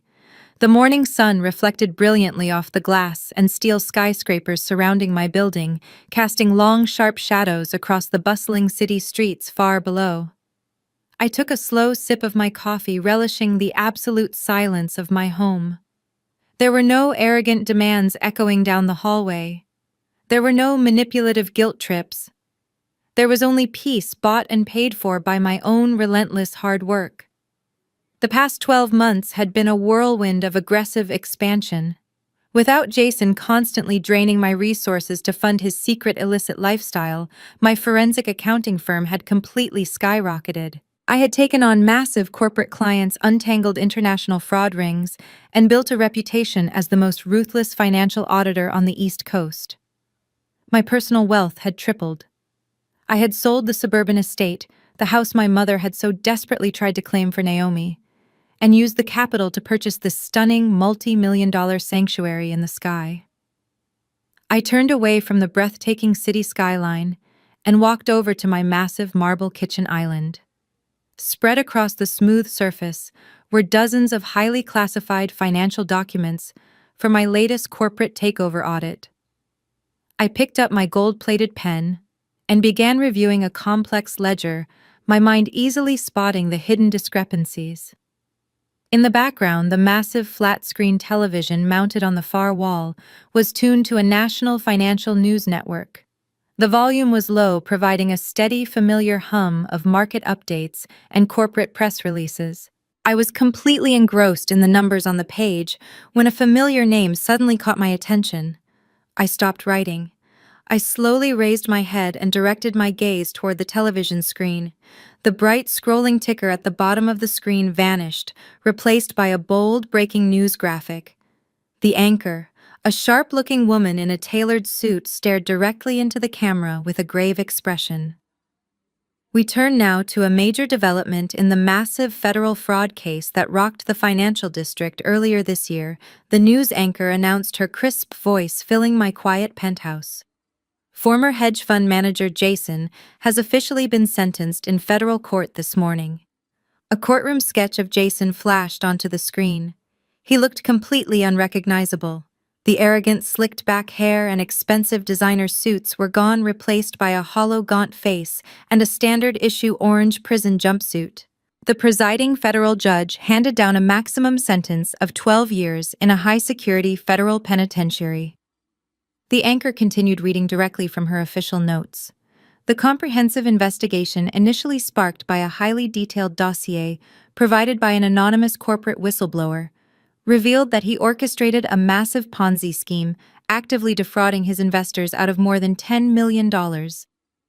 Furthermore, the court ordered the complete liquidation of all his remaining assets, though prosecutors note that millions were already lost to an underground gambling syndicate. He will be transferred to a federal facility immediately without the possibility of early parole. I stood perfectly still in my immaculate kitchen watching the news segment conclude. 12 years. Over $10 million. The sheer scale of his destruction was finally public knowledge. There was no wealthy facade left for him to hide behind. He was officially a convicted felon, stripped of his freedom, his money, and his pride. I did not smile. I did not cheer or gloat.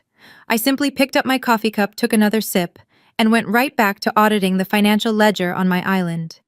The universe had balanced the scales, and Jason was finally paying his massive debt to society. He was entirely in my past. Suddenly, the sharp, distinctive chime of my private elevator lobby echoed through the penthouse. I set my pen down, slightly annoyed by the unexpected interruption. I walked across the wide expanse of imported hardwood flooring and opened the heavy oak front door.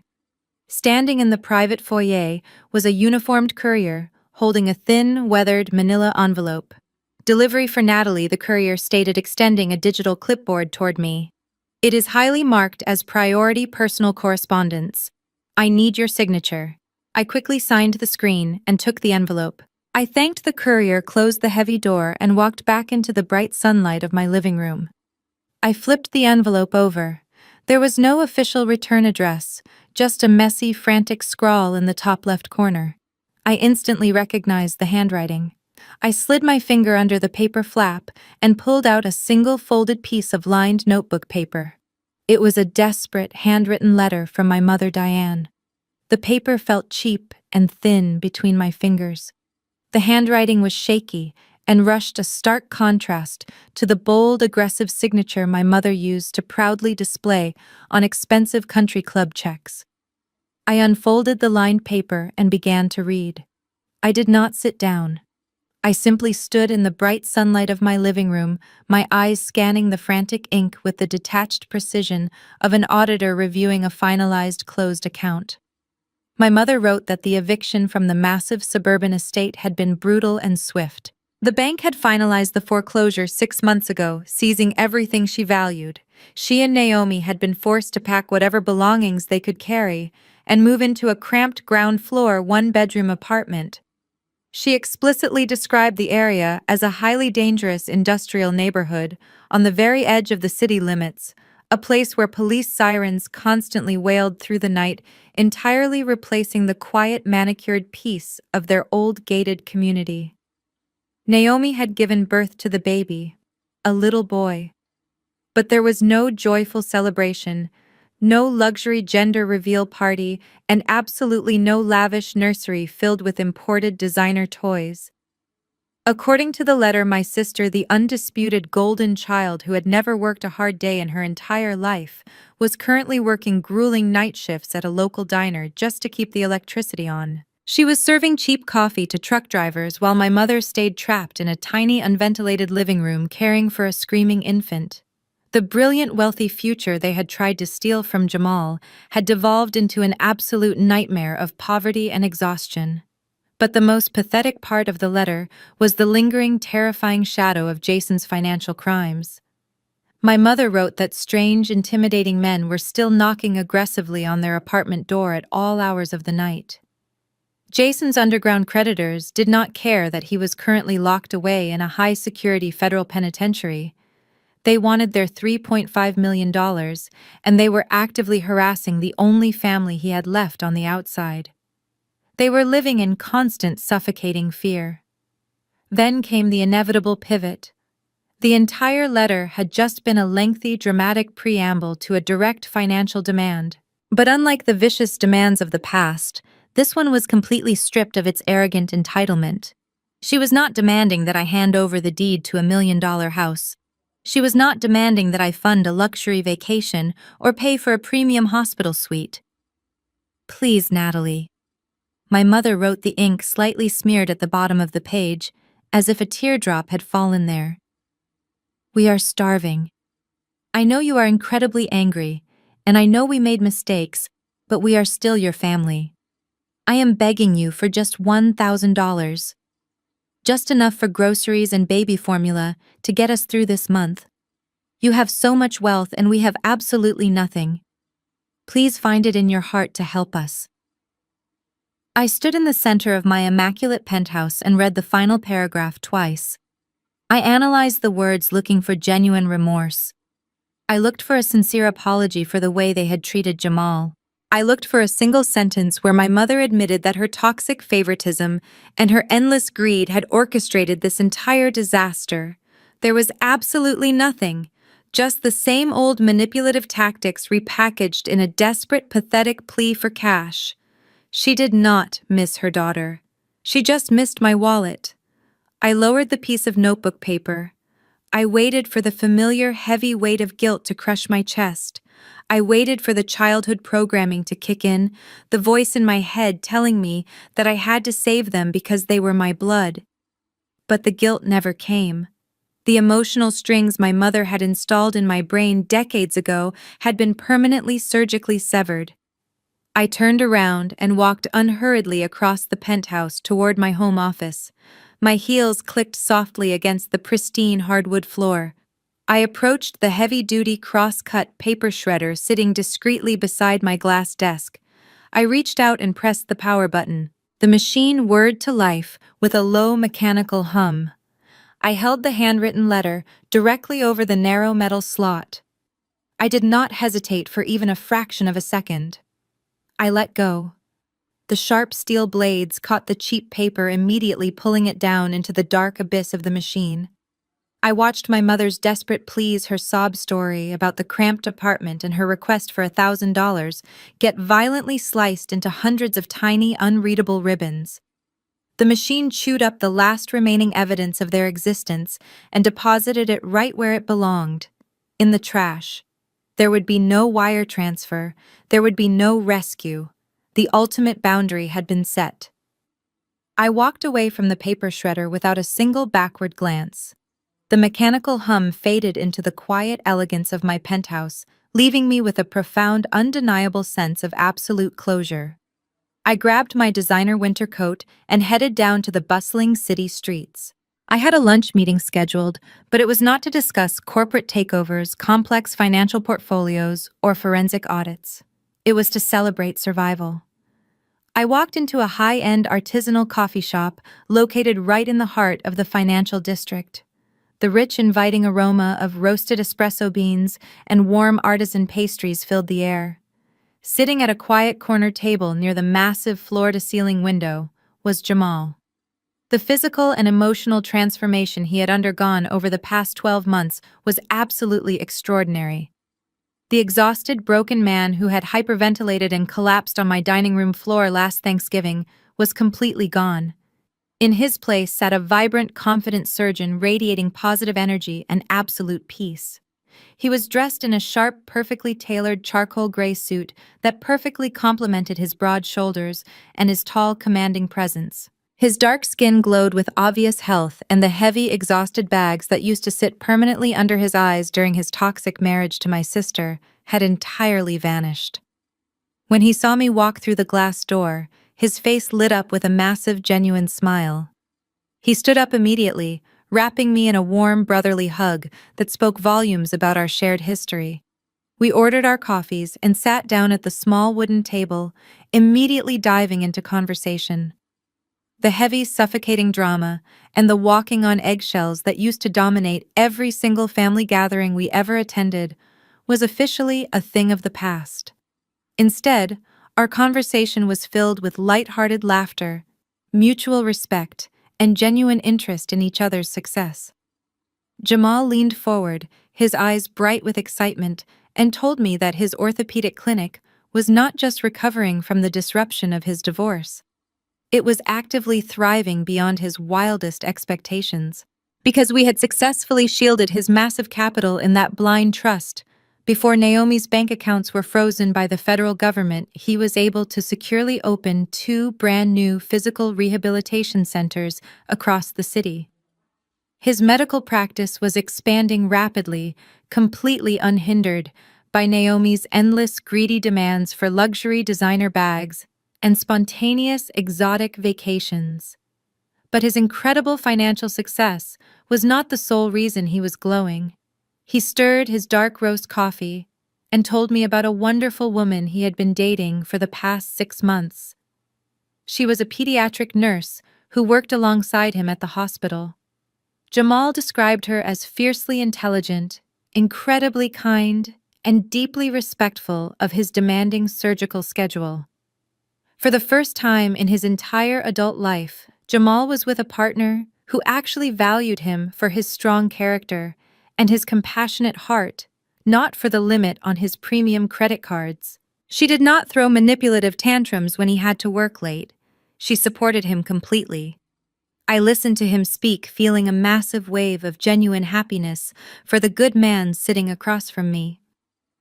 We spent the next hour reflecting on the wild, chaotic year that had completely rewritten both of our destinies. We talked about that brutal night in the emergency room, not with sorrow or lingering trauma, but with the clinical objective detachment of 2 survivors analyzing a past storm that they had successfully navigated. "You know," Natalie, Jamal said, his deep voice taking on a more reflective, serious tone as he looked out the window at the busy Manhattan street. "I used to think that keeping the peace was the most important thing a man could do for his marriage. I genuinely thought that if I just worked a little harder, bought a bigger suburban house, and ignored the glaring red flags, eventually Naomi would be satisfied. But you cannot satisfy a black hole." He took a slow sip of his coffee, turning his attention back to me. Discovering the affair and the massive financial fraud felt like the absolute end of the world that night. But looking back now, it was the greatest blessing I could have ever received. Removing Jason and Naomi from our lives was like surgically cutting out a massive malignant cancer. The operation was incredibly painful, and the immediate recovery was completely exhausting. But once the toxic tissue was finally gone, the body healed. I finally feel like I can breathe again. I feel completely alive. I nodded in absolute agreement. We had both paid an incredibly high price for our personal freedom, but the lasting peace we secured was worth every single tear we shed in that sterile hospital corridor. We had survived the absolute worst they could throw at us, and we had emerged stronger, wealthier, and entirely unbreakable. Jamal smiled, a deep, resonant expression of pure, unadulterated contentment. He reached across the small cafe table and slowly raised his white ceramic coffee cup into the air between us. "To the family we choose," Jamal proposed, his eyes shining with absolute sincerity and unbreakable loyalty. I raised my own cup, meeting his gaze with the exact same level of profound gratitude. I clinked my cup against his. I clinked my cup against his. The sharp, clear ring of the ceramic mugs meeting in the air felt like a closing bell on the most turbulent chapter of my life. We finished our coffees, shared one last warm embrace on the bustling sidewalk, and went our separate ways. As I walked back to my penthouse, the late afternoon sun slowly dipped below the horizon, painting the New York City skyline in brilliant shades of deep purple and burning gold. When I finally stepped through my front door, the penthouse was completely quiet. But it was not the heavy, suffocating silence of my old suburban marriage. It was the absolute, pristine quiet of a secure fortress I had built with my own 2 hands. I set my keys on the console table, poured myself a glass of cold, sparkling water, and walked across the spacious room. I slid open the heavy glass doors of my living room and stepped out onto my private balcony. The cool night wind immediately caught my hair, carrying the distant rhythmic sounds of the city below. I leaned my hands against the smooth glass railing and looked out over the glowing metropolis. Below me, the city was a sprawling ocean of glittering lights and endless movement. Millions of people were navigating the streets, all living their own complex stories, completely unaware of the massive victory I had just secured. I took a deep, grounding breath of the crisp air, feeling the profound weightlessness of a life entirely under my own control. For so many years, I had allowed myself to be crushed by the immense weight of completely unreasonable expectations. Society tells women that we have to keep the peace at all costs. We are relentlessly conditioned from a very young age to be the emotional shock absorbers for the toxic people around us. We are taught that we must endure blatant disrespect, financial manipulation, and even profound betrayal, because people insist that family is everything. My mother certainly weaponized that phrase against me every single chance she got. She used the concept of family loyalty as a heavy bludgeon to force me into total submission. She demanded that I constantly sacrifice my own happiness, my own hard-earned financial security, and my own sanity just to prop up her golden child. And for a long time, I actually believed her lies. I genuinely thought my fundamental worth was directly tied to how much emotional abuse I could quietly absorb without making a scene. But staring down at the absolute wreckage of my marriage and my sister's unchecked greed, I finally learned a vital, undeniable truth. Loyalty shouldn't be a suicide pact. You absolutely do not owe your life, your resources, or your mental health to people who actively plot your destruction behind closed doors. When I finally found that bright pink foil wrapper hidden in Jason's golf bag, I could have confronted him with hysterical tears. I could have screamed, thrown things, and begged for couples counseling. I could have let my mother manipulate me into forgiving his horrific actions just to save our fake social status. Instead, I chose to completely sever the infection. People often warn you not to burn your bridges when dealing with difficult family members. Well, I didn't just burn their bridges. I dismantled them, tore out the toxic foundation, and sold the scrap metal to the highest bidder to fund my brand new life. When you finally stand up for yourself and refuse to play the role of the obedient victim, the people who benefited from your silence will inevitably label you the villain. They will call you cold, calculating, and unforgiving. Let them. Their comfort is no longer your responsibility. Reclaiming your life requires radical, unapologetic action. It requires the immense courage to look at the people who share your blood and tell them they no longer have access to your energy. Now I want to turn this conversation over to you, the viewers who have walked this path alongside me today. Have you ever had to cut off toxic family members to save yourself from being completely dragged under? Did they call you the villain for finally standing up and establishing ironclad boundaries? How did you handle the intense backlash when you stopped allowing them to disrespect you? Share your stories in the comments below. Reading about your incredible strength helps build a community of powerful survivors who refuse to be silenced by toxic family dynamics.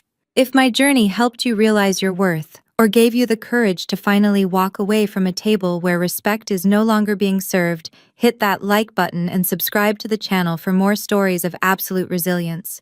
You deserve a life filled with genuine love and profound respect. Remember, never apologize for taking out the trash. Music fades out. The story of Natalie's ultimate triumph teaches us a profound and often uncomfortable truth about family dynamics. Loyalty should never be a suicide pact. From a young age, society conditions us to believe that blood is thicker than water. We are repeatedly taught to be the emotional shock absorbers for our relatives, swallowing blatant disrespect, manipulation, and even devastating betrayal simply to keep the peace. Natalie's mother and sister weaponized this exact cultural sentiment, completely expecting her to sacrifice her hard-earned wealth and emotional well-being to cover up their own malicious deceit. However, this narrative masterfully shatters the illusion that shared DNA is a free pass for abuse. The most powerful lesson to extract from this journey is that setting ironclad boundaries is an act of radical self-preservation. When Natalie discovered the horrific depth of the betrayal, her husband's infidelity with her own sister, and his massive financial fraud, she did not crumble into the expected role of the weeping, obedient victim. Instead, she methodically dismantled the structures that allowed them to exploit her. She recognized that true family loyalty must be earned through consistent mutual respect, not demanded through narcissistic manipulation. Cutting off toxic family members does not make you a villain despite what those abusers might loudly claim. It makes you a survivor. Sometimes walking away is a necessary emotional surgery to remove a malignant presence from your life so that you can finally heal, breathe, and thrive entirely on your own terms. Natalie's unwavering strength reminds us that our fundamental worth is not tied to how much trauma we can quietly endure. If you have ever had to walk away from a toxic environment to save yourself, share your story in the comments below, and subscribe to our channel for more empowering content.